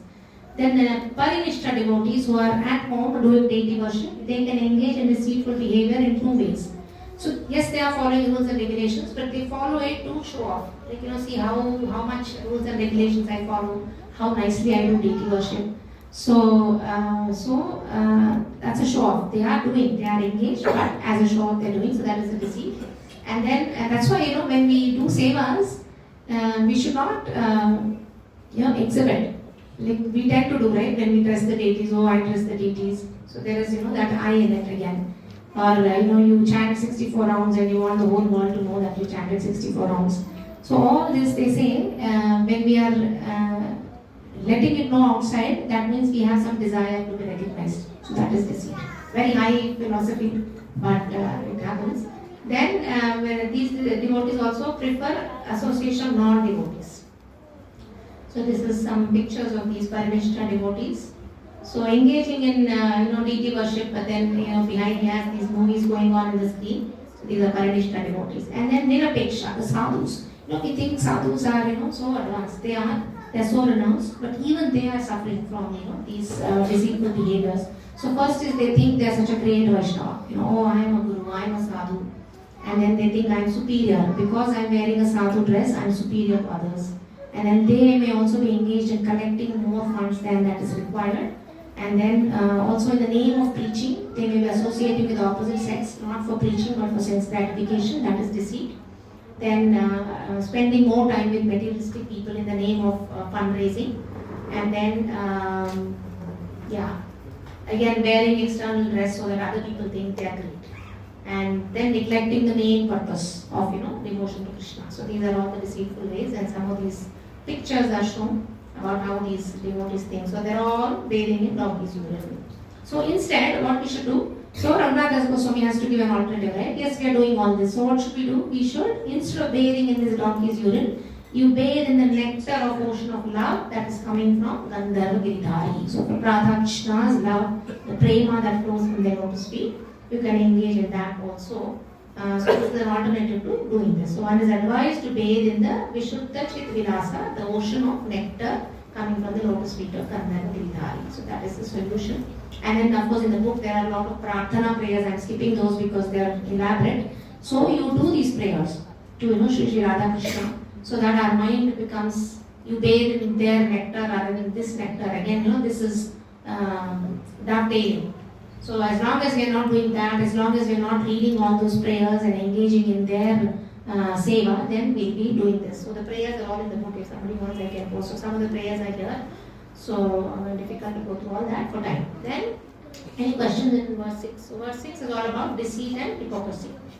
Any questions? So verse 5 we are talking about all the anarthas, but 6 is deceit. No, deceit doesn't come in 6.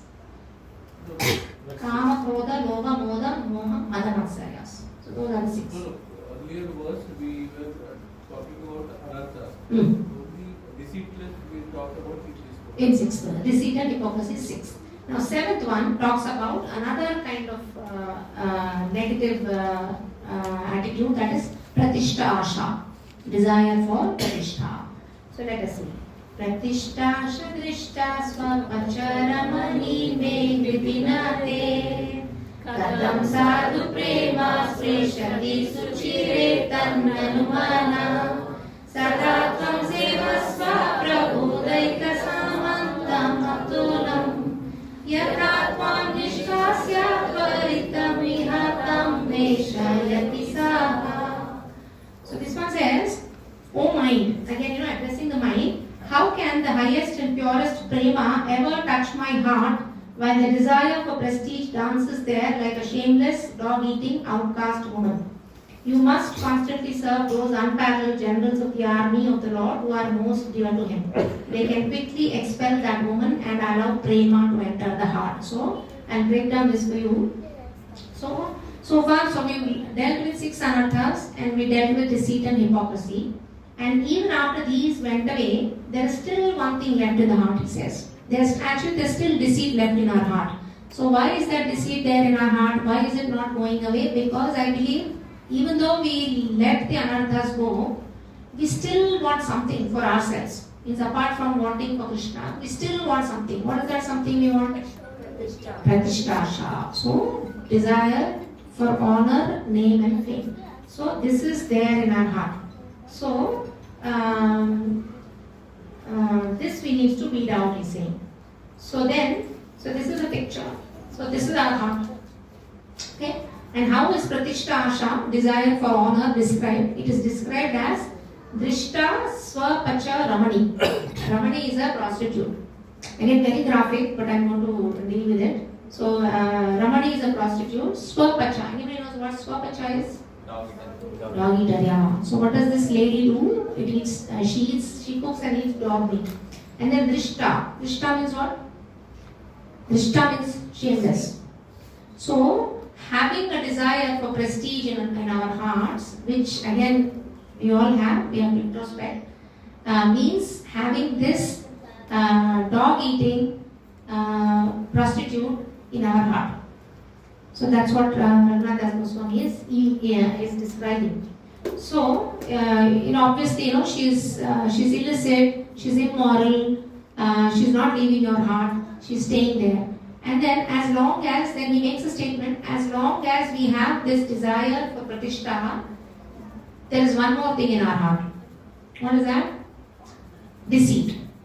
Why? Because this prostitute always brings her lover inside the heart. So this lover is deceit. So last verse we discussed how we can deal with the deceit, but as long as we have this Pratishtha Asha, this lover, this deceit will be there in the heart. And then when two illicit people are partying, so he describes Nate, which is dancing in your heart, and they are partying in your heart.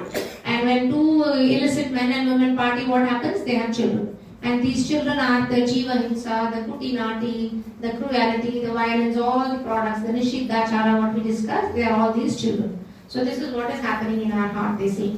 So this Pratishtha Asha is again very deep rooted, very subtle.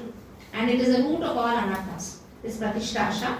And it is the last obstacle to be overcome. So if we want to go on the path of Raja Bhakti, this is our last obstacle. So we have to get over this.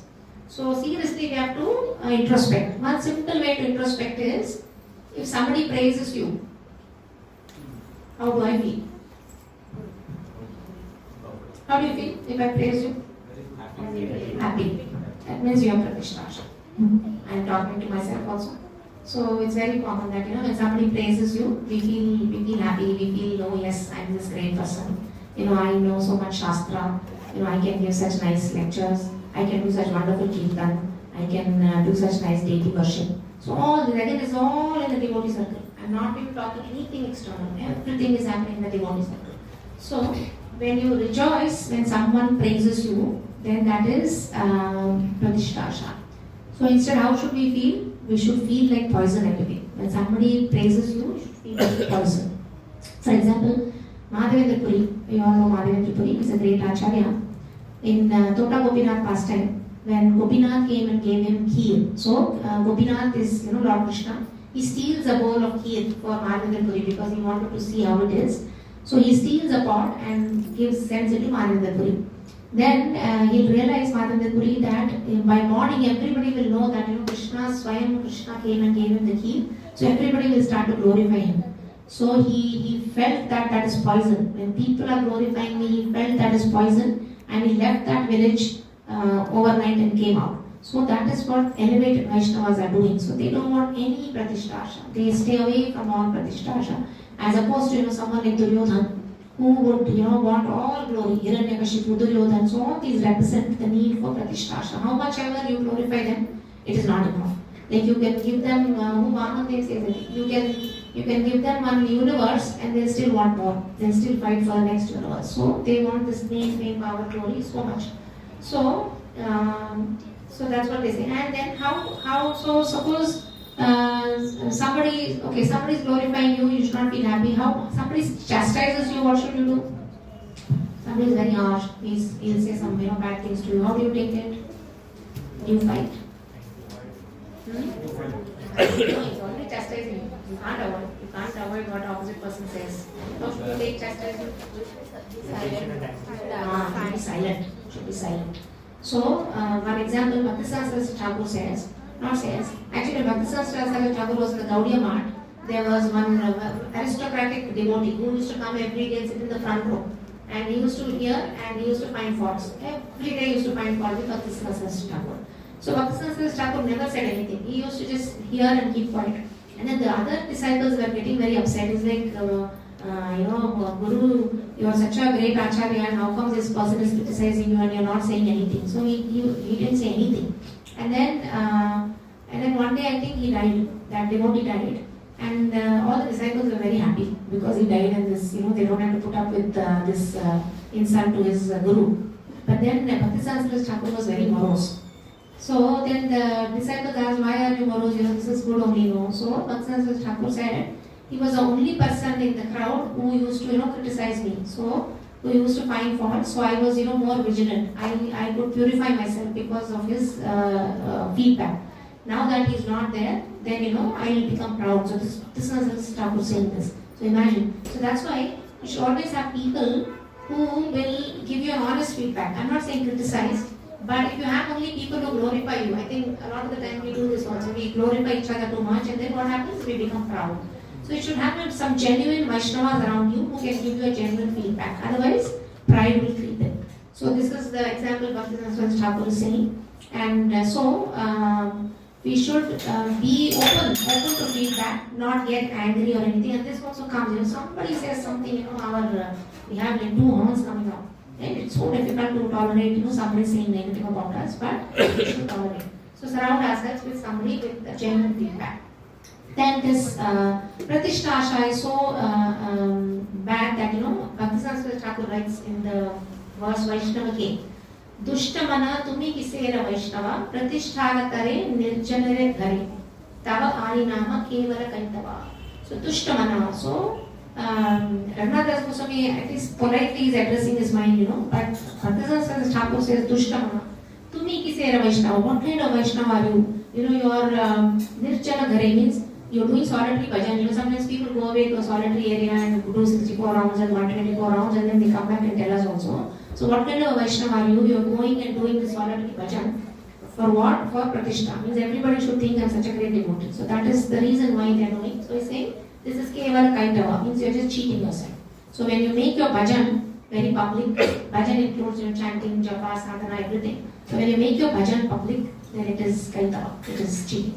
And then he says Jadera Pratishtha Sukarera Vishta. Sukarera Vishta means actually compares this Pratishtha to stool, a hog stool, a pig stool. So that is how bad it is. Actually, Raghunath Bhakti Vigyan Maharaj was saying, whenever you feel the need for some Pratishtha, means, this happens, right? Every time, this person didn't say, I was good, or she didn't compliment my dress or something. So this goes on, especially in the youth. They expect a lot of compliments and all. If somebody doesn't praise them, they feel very bad. So a lot of relationship issues are there also. Husband doesn't compliment wife, wife feels bad. Wife doesn't compliment husband, husband feels bad, right? That happens. Yeah, you all compliment your wives. Do we? Yeah. So this happens. So he's saying, whenever we feel the need for being, glorified. Then we should imagine it as a turban. We want a turban, right? We want a crown on our head. So again, very, very gross example he said. So you have to imagine that there is stool in your turban. So expecting you to be, glorified means you are wearing a turban with stool in it. So that's how we should feel. So that is how bad Pratishtha is. This is what Raghunath Goswami is saying. I am not saying. So then again, these 3 types of devotees are engaging in this Pratishtha. So the Svanishta devotees are wanting to be recognized, right? Even though they are full time in the temple, they want to be recognized as great devotees, as sinless people. Then those devotees who are at home, they want to be renowned as, I have a great authority on spiritual subject matters and I'm very materially detached, I'm doing so much sadhana, I'm doing so much deity seva. So they want to be known like that. And the Nirapeksha sadhus, they want to be known as being, spotless, detached. Having perfect understanding about bhakti. So that is the kind of discipline. So these are the Pratishta Asha that these 3 sort of sadhakas have. So what happens? As long as we have this Pratishta Asha, the prema doesn't enter the heart. So prema can be sadhu prema and Krishna prema. Sadhu prema means either love for devotees or the love that devotees can give, or the love that Krishna sends to devotees. So any of this is sadhu prema. And then Krishna prema. So both these don't enter. So imagine a situation where there is a wife and husband got a prostitute at home. So will that chaste wife stay in the house? No, right? The wife will walk away. So like that, when our heart has this Pratishtha prostitute, will Radha Krishna come inside our heart? They won't come, right? So that is why we should not have this. So as long as we have this Pratishtha and we see, this lady represents the pure prema. Okay? Samyan Mashtinto Swanto Mamat Patsyani Kataha. So as long as we have this deceit, this lady of pure love, so this love is represented by a female here. So unless this Pratishtha Asha gets uprooted, one's heart does not get soft enough to experience Krishna prema. So somehow or the other, we have to let this Pratishtha leave our heart. Otherwise, I believe our heart will remain very hard, and then Krishna prema won't enter. So then, how to get rid of this? Again, this is something we cannot do by ourselves. So again, here the Lord's devotees only have to help. So it says, Prabhu Daita Atula Samanta. So who's Prabhu Daita? They are unalloyed servants of Krishna. Prabhu Daita means Prabhu's Lord, Daita means servants. Atula means incomparable. So these Vaishnavas are incomparable. And Samanta means they are like commanders. They are like army generals who help us. So yeah, these are the army commanders who are going to help us get rid of this Pratishtha. And then they say these Vaishnavas also, how we should treat them is, the Bhakti Rasamrita gives 64 angas of Bhakti, right? So all these are applicable to devotees also, I believe, all these Vaishnavas. So we should give them, all that respect. And then what happens when we are in association of Vaishnavas is that we get their qualities, we get their bhakti, we get their shakti, bhakti shakti we get basically. So actually people get transformed by just the darshan of these pure devotees. So this verse, this says, since I saw, one devotee who was having these ecstatic symptoms for love of Krishna, my mind has no attachment to my family. This is what one devotee is saying. So one story is also there. One Mayavadi sannyasi who practiced Mayavada for 20 years, like Jnana Yoga, Karma Yoga, all that he was doing. And then once he saw one Vaishnava devotee doing kirtan, and he was having all the ecstatic symptoms. And when the Mayavadi sannyasi saw him, suddenly, prema entered his heart. That prema which he couldn't sense for 20 years of his sadhana, he experienced just by the vision of that Vaishnava. So this is the power of, and then actually he subsequently went on to become a Vaishnava devotee himself. So this is the power of association with Vaishnava. So there are three things that we should take from these pure devotees. Anybody knows what are the three important things? Bhakta Pada Dhuli, Ara Bhakta Pada Jala, Bhakta Bhukta Avashesha, Tina Mahabala. So there are three powerful things we can take from a Vaishnava. One is Pada Dhuli. So when Vaishnavas walk, whatever dust of their lotus feet, we should take and sprinkle on our head. Then Bhakta Pada Jala. When you wash somebody's feet, Bhakta's feet, and that Jala we have to take. And then Bhakta Bhukta Avashesha means the remnants. When they eat from a plate, whatever remnants we have, they should eat. And these are Tina Mahabala. Chaitanya Charitamrita says they're very potent. What do? E Tina Seva Haite Krishna Prema Haya Puna Puna Sarva Shastra Pukarya Kaya. So all these three are very, very potent. What do? They give Krishna Prema. And what is the Shastra are saying again and again? Again and again they are saying this. So these are really potent. There was one devotee, Kalidas, I think his name was. He had so much faith in this process that whenever Vaishnavas came to his home, he used to offer them fruits. And then when fruits are eaten, banana has a peel, mango has a peel, so he wasn't giving him fruits that they completely eat. He was always giving them fruits with peels. Why? Because they would eat and then they would throw the peel in the backyard and they would run into the backyard and eat those. So he had so much faith that, this Bhakta Bhukta Avashesha will give him Krishna Prema used to. And then he also used to go to Chaitanya Mahaprabhu. When Chaitanya Mahaprabhu went to the temple, Puri temple, where there's water, right, that washes his feet. So when Chaitanya Mahaprabhu stepped into the foot, he used to run and take that water and drink in front of him. And Chaitanya Mahaprabhu never said don't do it because he knew that this devotee had so much faith. So and then we all know the story of Narada Muni, how when he ate remnants of the sadhus, then he became Narada Muni. So these three, truly, when I was new to ISKCON, I saw Matajis who were running after plates of sadhus. And then I used to go and eat. And for me, it looked like, little extreme because I was very new. So I didn't know why Matajis were fighting for, the sadhus plate. And then probably a couple of times I must have thrown it to the sink or something. I didn't know that. But now I know that. So now I know how potent their, prasad remnants are. So they work. This is what the Shastra is saying. And then of course Shiva also says that Aradhanam Sarvesham Vishnu Aradhanam Param Taspat Paradaram Devi Tadiyanam Samarchanam. So Tadiyanam means worship the devotees of the Lord. So they are very powerful. So what happens when you are in touch with a pure devotee? So when you are serving pure devotees, they become compassionate, right? When you serve, obviously, the pure devotees, and then the pure devotees have Aladini Shakti. They have Aladini Shakti in their heart. So this is the internal potency of the Lord. So out of their compassion, they give us some anugraha. So they give us some mercy. And that mercy what it does, the Haladini Shakti from their heart will actually flow into our heart. So even I was thinking, God, they keep on saying Vaishnava Association, what happens, I didn't understand. After reading this book, I'm understanding a lot of things. So actually they have Haladini Shakti that flows into your heart out of their compassion, and that purifies our heart. And that's why they say Vaishnava Association is necessary for removing anarthas, deceit, hypocrisy, pratisthasha, because this Haladini Shakti you need to purify our heart. No amount of our own endeavor will do it. And once it purifies our heart, we become very humble, and then it generates more sadhu prema. So we get more sadhu prema, then we do more seva, then we get more Haladini Shakti. So like that, our bhakti will develop. So then what do these Vaishnavas are doing? They are doing Nishkasha Tvaritam. Means they are sending this Swapacharamani out of our heart. See that picture? All the Vaishnavas are coming and sending away that prostitute from our heart. And even Krishna comes and helps, I believe. Once this stage comes, then both the prostitute, which is Pratisthasha, and with her goes the lover also. With that, the deceit also goes. So as long as you have Pratisthasha, you have deceit with you. Both have to go together. So these Vaishnavas will drive away. And then only when our heart is now clean of anarthas, clean of hypocrisy, clean of deceit, clean of Pratisthasha, then only Raja Bhakti is going to flow. Are we ready to make this happen? Yes. 8:15. I have some more verses, but I don't. Should I continue or you have too much for you? Continue. Yeah, sure. I'll finish it because I think Ina Pro wants me to only take 2 sessions.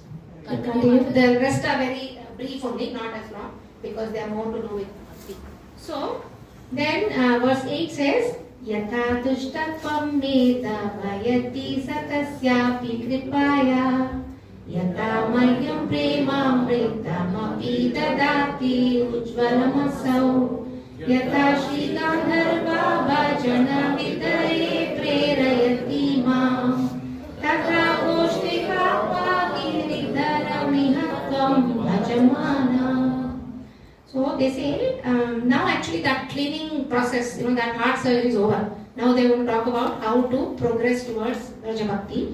So in order that he will mercifully drive away my malice, in order that he will give me splendid nectar of prema, and in order that he will inspire me to engage in the bhajana of Sri Gandharva, O mind, with the voice full of lamentation, you must do bhajana of Giridhara in Raja. So, in this, an earnest appeal is made to Gandharvika. So, Gandharvika is Radharani. So, when we get this sadhu sangha that we talked about, and that Haladini Shakti enters our heart, then the wickedness of the heart that we had, all this badness we had, the wickedness is going to disappear. With the help of all these processes, it will disappear. And then, when we attain such association of advanced devotion, attaining this such association is not easy, right? All what we talked about is not easy. So, Raghunath Goswami is going to see. So, how we should do this is, we have to be very dainya. To get this association means very, put ourselves, very low. So we are very grief-stricken. So we have to feel, not just saying again, we have to feel very helpless and very destitute. And we have to make sincere prayers to Srimati Radharani for us to, for her to send these, Vaishnavas that are going to clean our anarthas. So then, Sri Rupa Goswami from Stavamala has these prayers here. Again, I can't go through, but this is an important part, because the part I discussed is, how we are going to work on our anarthas, and the part here is, how this process is going to help us, and prayers are a big part of the process, and especially Stavamala has a lot of verses that tell us how to proceed towards Raja Prema. So, for example, he says, like this is Raghunath Goswami, Sri Rupa Goswami saying, O Devi Gandharvika, I am greatly distressed. Therefore, falling to the ground like a rod, I submit the following prayer to your lotus feet, in choked up voice full of despair. Please be merciful upon this ignorant person and consider me as one of your maid servants. So the prayers we have to do for Radharani are should be very in a very humble attitude. Dainya bhav, there are even if you read Bhaktivinoda Thakur's prayers, there are some Dainya Bodhika prayers like that. So they should be full of humility. Then what happens? Then this pretension we have will go away. Because in the natural state, we are simple, right? We are simple and honest. Jiva is simple and honest. Because we are covered by this illusion and ignorance, we have become deceitful. And when we realize that pure soul is completely clean, and you become humble, then only that wickedness will go away. And then we take shelter of Radharani, it will go away. So, how to remove this wickedness once for all, and how to go towards Rajaprema, and also to eliminate fault finding. Again, we have this fault finding tendency. So, Sachinananda Swami says, be absorbed in your bhajana and sadhana. Okay, so whatever bhajana we are doing, whatever chanting we are doing, whatever shravanam we are doing, we have to continue. And we have to speak about sadhana and the Lord, and only about beneficial things. And then we have to be very humble. He's saying, walk with your head lowered and palms joined and show respect to everyone. So this Trinada Visanichana mode we have to be. Trinada Visanichana, Tarori Vasaishna, Amanina Manadena, Kirtanya Sadhari. So more tolerant than a blade of grass, more humble than a tree, and expecting more respect, but respecting everybody else. So should be a mode. Never criticize others. This is also a big fault of. I think we tend to engage this a lot, but you have to be very careful, no criticizing anybody, and then know that everyone is superior to you. Actually, somewhere I read, like when you should make a list of all the people you know, devotees, non-devotees, everybody put your name in the last. We are the bottommost. So everybody else is superior to us. That is the feeling we should live with. And then if someone criticizes the Vaishnava in front of us, that's a Vaishnava Aparadha, so we should walk away from there. So these few things we have to follow, and we should never find fault. Vaishnava Aparadha will completely destroy your Bhakti Lata, so we should never do any Vaishnava Aparadha. And then Raghunath Swami says, Ujjvala Premamrita. So you should pray to serve them with great humility. And then once we serve, we get some little qualification to serve from far. So this mercy of Sakhis, when we have this mercy of Sakhis, we get mercy of Shri Radharani. And then when Radharani is merciful, she will give that Aradhini Shakti to us, and then we enter into Radha Krishna's loving service. So a lot of steps are there, many of which may not be practical. So this is, Radha Krishna and the Sakhis. So this is Aradhini Shakti from Radharani coming to the devotees. So, those of us who don't believe that divine pastimes take place in the spiritual realm, like people who don't believe pastimes happen in Goloka, something like that, they are not eligible for Raganama Bhakti. And then if you have a mundane concept of your body, especially if you think I am male, I am female, then this Raganama Bhakti is not for them. Because in Raganama Bhakti, all males are females. Everybody is a female. So everybody who enters Braja Bhakti, Raganama Bhakti is a female. So for us, I think it's a little easier because we are female, but I think with Prabhuji it may be a little difficult. But where Radha Krishna Bhakti is concerned, everybody is a female. So if you see this picture actually Rupa Goswami is taking shelter of Srimati Radharani. How is he? Is a male or a female? Rupa Goswami. Female, right? So everybody who wants to serve Radha Krishna is a female. So this body is externally male, but we are all female. So this concept we should come out of it. So we should all develop a three now. So that is the verse. Then, I think I just took two slides. Manah Siksha 9. Madishana Tatve Braja Vipina Chandram Brajavani Swarintanna Tatve Tadatula Sakitve Dulalitam Vishakam Shikshali Vitarana Gurutve Priyasalu Girindrau Tatpreksha Lalitarati Tatve Smaramana. So here they are saying, you remember Braja Vipina Chandra, who is Krishna, and also remember Braja Vaneshwari, who is Radharani, and also remember Lalita and Vishaka. And then also the king of the mountains, who is Govardhan. So all these we should remember. So again, Rupa Goswami writes a lot of prayers in his Taramala, and it's again hard to go through all these. So one is, we should do Krishna Smarana. So one of the verses is how you can meditate on Krishna. The more you read about description, Nama, Rupa, Guna, Leelas, we can meditate on Krishna. So for example, they write such beautiful verses are there that on our own, we cannot, at least I can't write a poem glorifying Krishna. I could take millions of births and I don't think I can write a poem about Krishna. But Acharyas are given us such beautiful poems, such beautiful descriptions of Krishna that we can read and meditate in our mind. So for example, one, I worship a gopi's darling son whose complexion is like that of a fresh rain cloud. So like Shyama Sundar, whose attractive ears are decorated with champaka flowers. So close your eyes, Close your eyes and imagine this Shama Sundar in front of you. So complexion like rain cloud, champaka flowers in his ears, and charming face with a mild smile like a lotus flower. He's wearing a yellow pitambari garment of molten gold. He has a beautiful peacock feather in his hair and who's the essence of three worlds. So this picture is coming in front of your mind. Yes? Yes.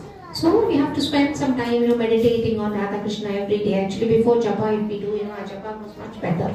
So close your eyes, meditate. You could go to see the beautiful aspect of mind is you can go anywhere. Like I can close my eyes, I can go to Yamuna. I can close my eyes, I can go to Keshika. So with that, close your eyes and get this picture of Radha Krishna in front of you. That will increase your smara because we have to do smara. And then some more verses. And then you also do Brajavaneshwari Natatve Smara. So you have to also do Smarana of Srimati Radhika. So again, here Raghunath Das Goswami is lamenting that, I have fallen into this ocean. So he's showing, he's fallen into this ocean and he's praying, he's begging for Radharani to come and save him. So Raghunath Das Goswami's mood is, like that. He is meditating on the banks of Radhakund many, many years. So he's completely, devoted to Srimati Radharani. And then Lalita. Lalitam tad atura sakitve. So some of the sakhis also you should do smaran, because if you want to serve in that bhav, then you should also do smarana of Lalita. And Lalita is also such beautiful character. She's beautiful, and she is one who arranges for all the pastimes of Radha Krishna. She's almost like a spiritual master of all the gopis. And she's also very feisty. Like she always, if they have a difference of opinion or some fights are there between Radha and Krishna, she's always on the Radharani's side. She's always defending. Radharani, she says, you're very soft, you yield very quickly to Krishna, you don't yield. Actually, this one says, where Lalita says, oh unchaste one, Radhika, listen to my beneficial words. Rajendra Nandan is very guileful. Don't display your mood of gentle submission. Instead, always be on the contrary. So she always says, Radharani, don't be so mild. Krishna is taking you for a ride. He is always, troubling you. He is teasing you. He is hiding from you. So don't be so mild.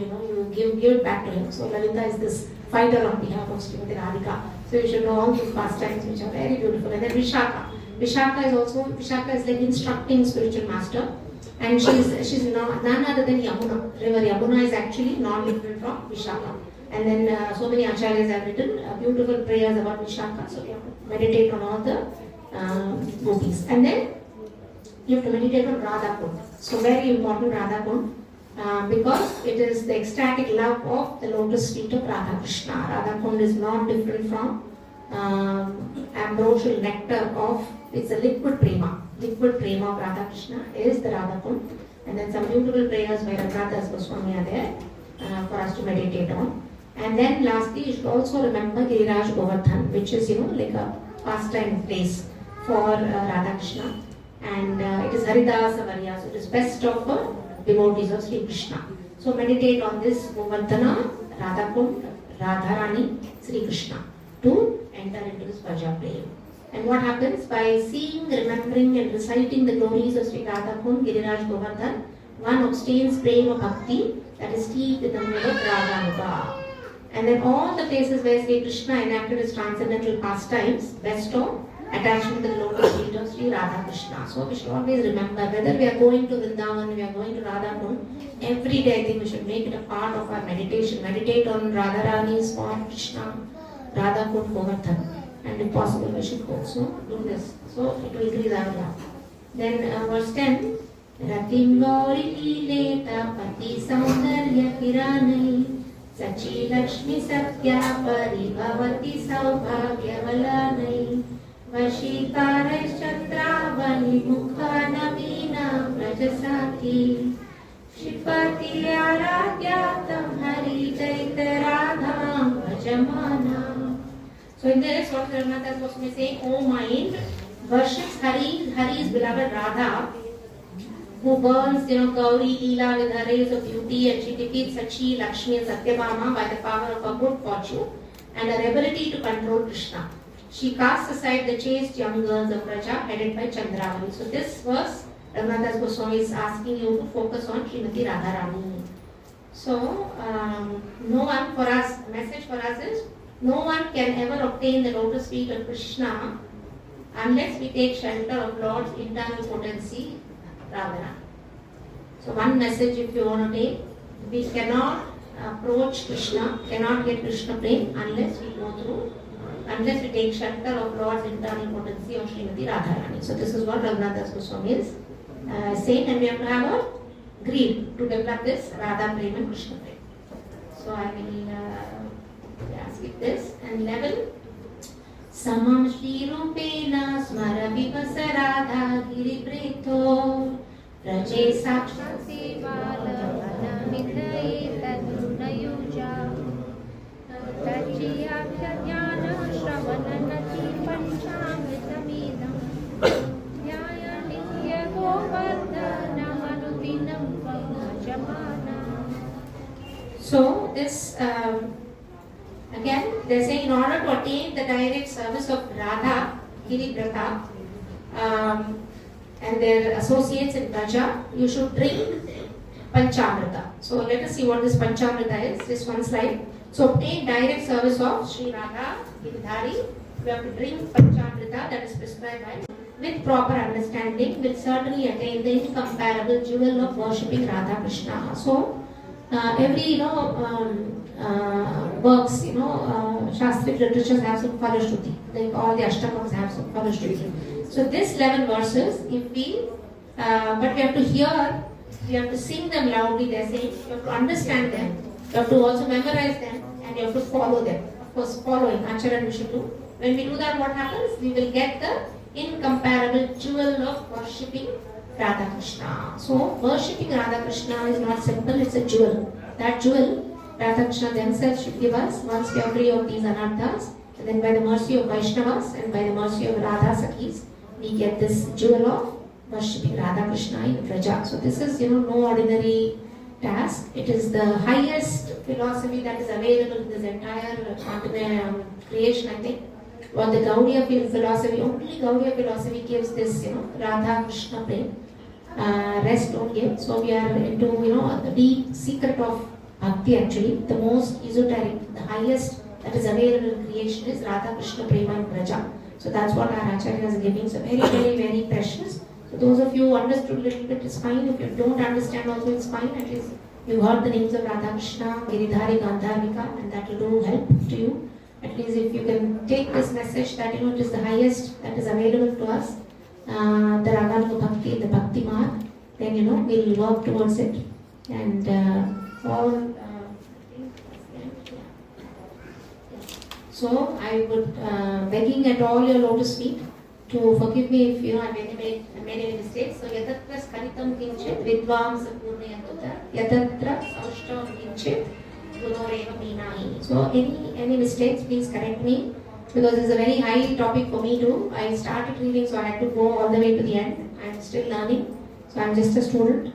So please forgive me for any mistakes. But if there's anything that you've learned, it's all my Guru's mercy. I'm just a parrot, repeating everything that is there in this wonderful book, Manah Siksha. Thank you very much. Because of you, these 2 weeks have been very absorbed. Very, very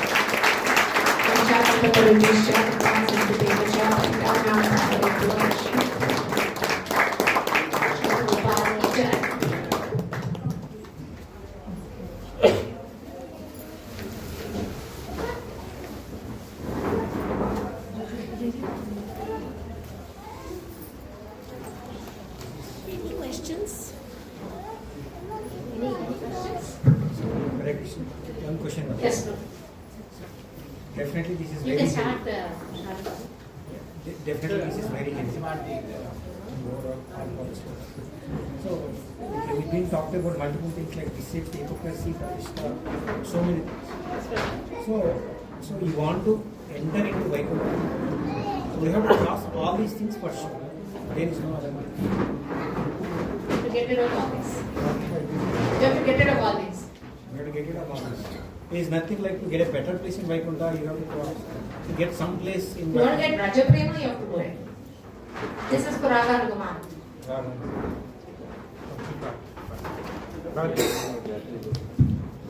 Mother. Yes. So we we discussed about not being diplomatic, not having deserved recognition. We should not be trying to defend ourselves in certain scenarios. Now, how much of this is practical, especially in our professional lives? Because in professional life, there's a lot of need for us to be doing some of these things. So, is that going to be a hindrance to us, or should we separate out the professional life from the rest of the spiritual affairs that we are in? Yeah, this is a practical question often asked. So, Prabhu, what I heard is actually we should not have separate spiritual and material lives.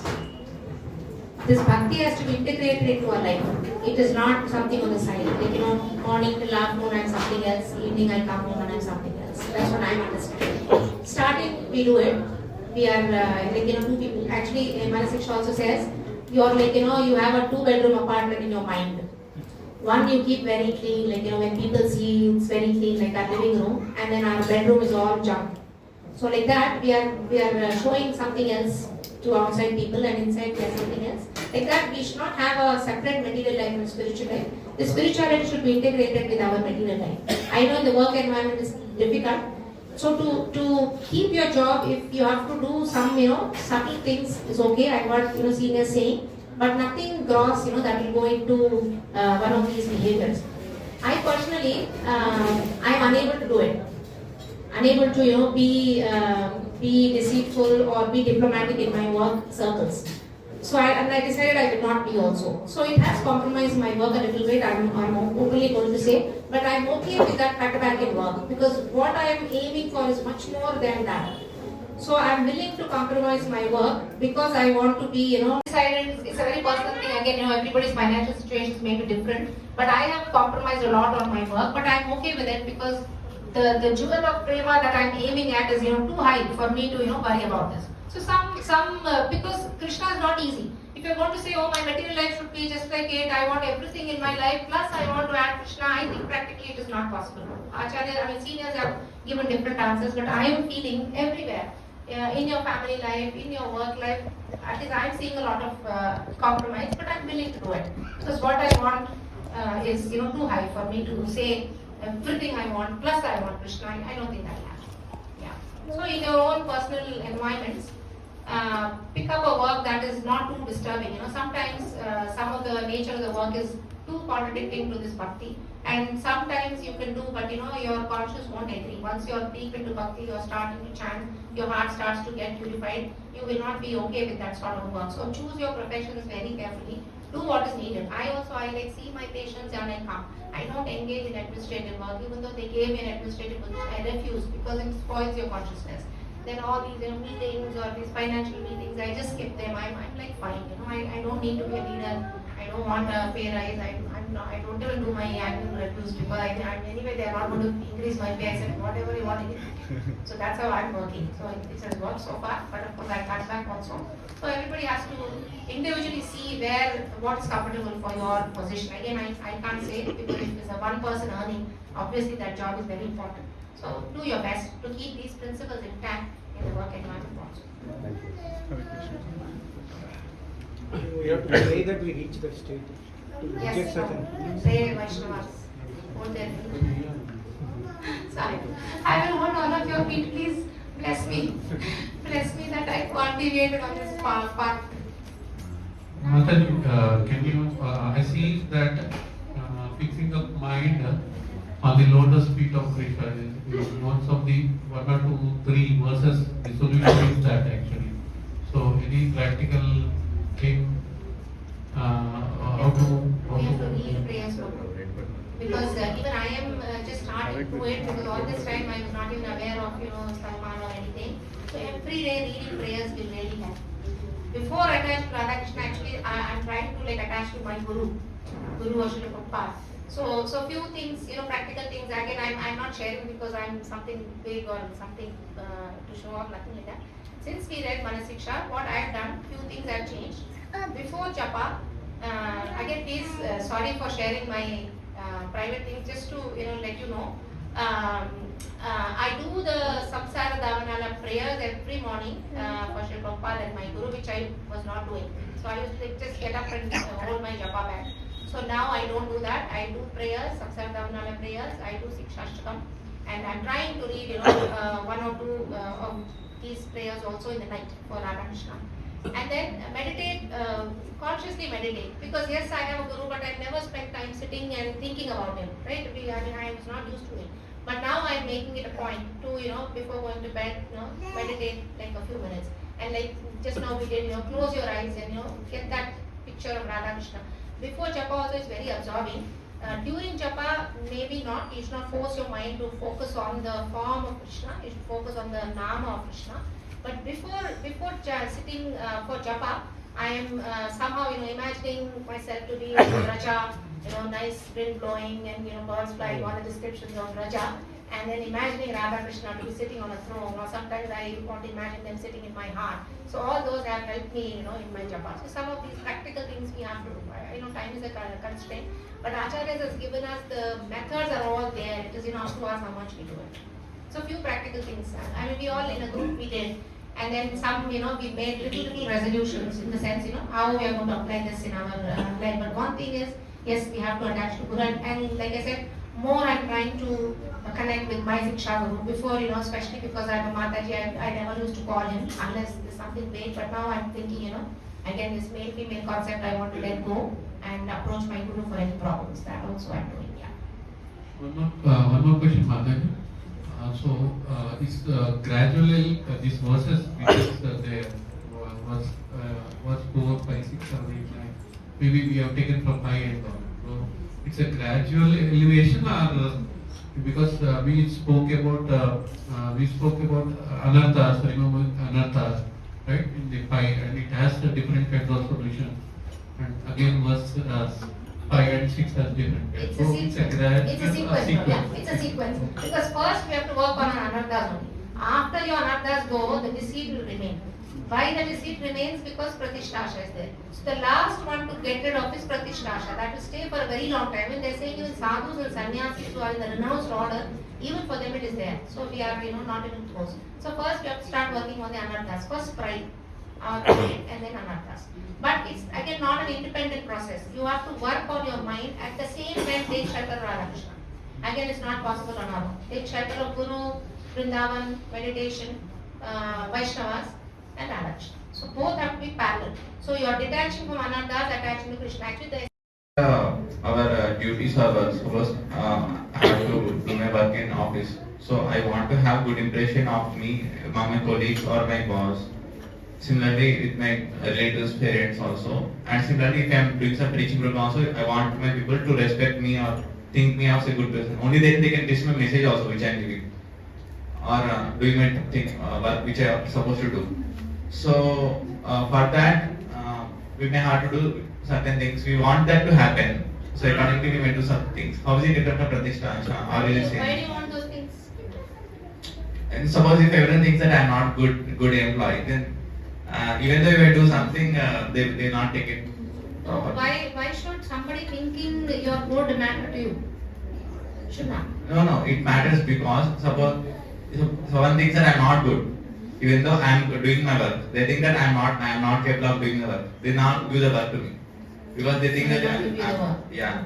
Similarly, if suppose I am good preacher, but my people think that I am not so good, then even though I am preaching good message, they will not receive the message.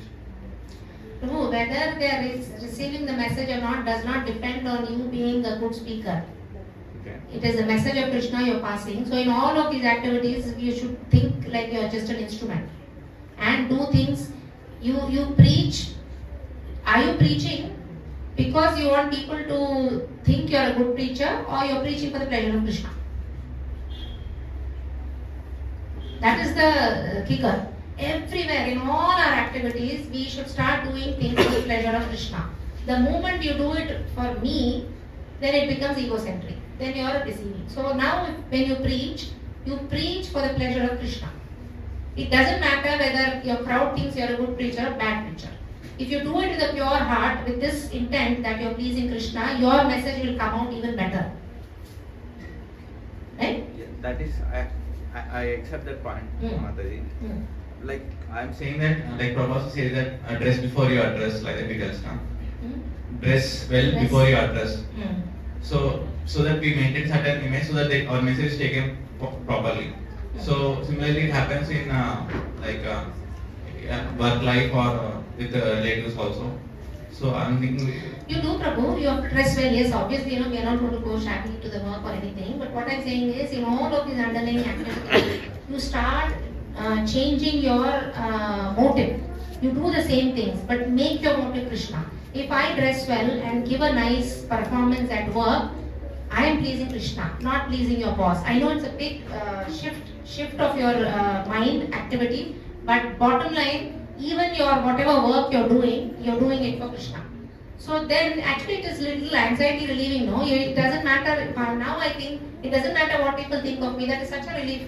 Because half our life we are doing for who thinks what. Especially for us, ये क्या सोचेगी, वो क्या सोचेगी, ऐसे कर करके जी रहे हम लोग. No need, anybody can think anything. Is Krishna pleased with you? Is your Guru pleased with you? That's all should matter. So just shift your consciousness. Don't shift your work. I'm not saying don't dress well. You dress well, you give a good lecture, you do a good meeting. But your consciousness has to be that I'm pleasing my Guru and my Krishna. That's all. It's a shift in consciousness. You have to do that. Yeah. Anybody else?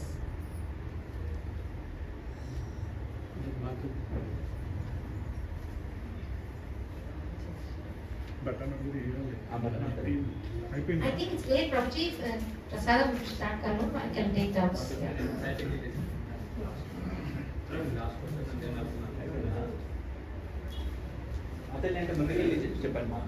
Or we'll do the prayers and I'll take Mataji's special service. Yeah.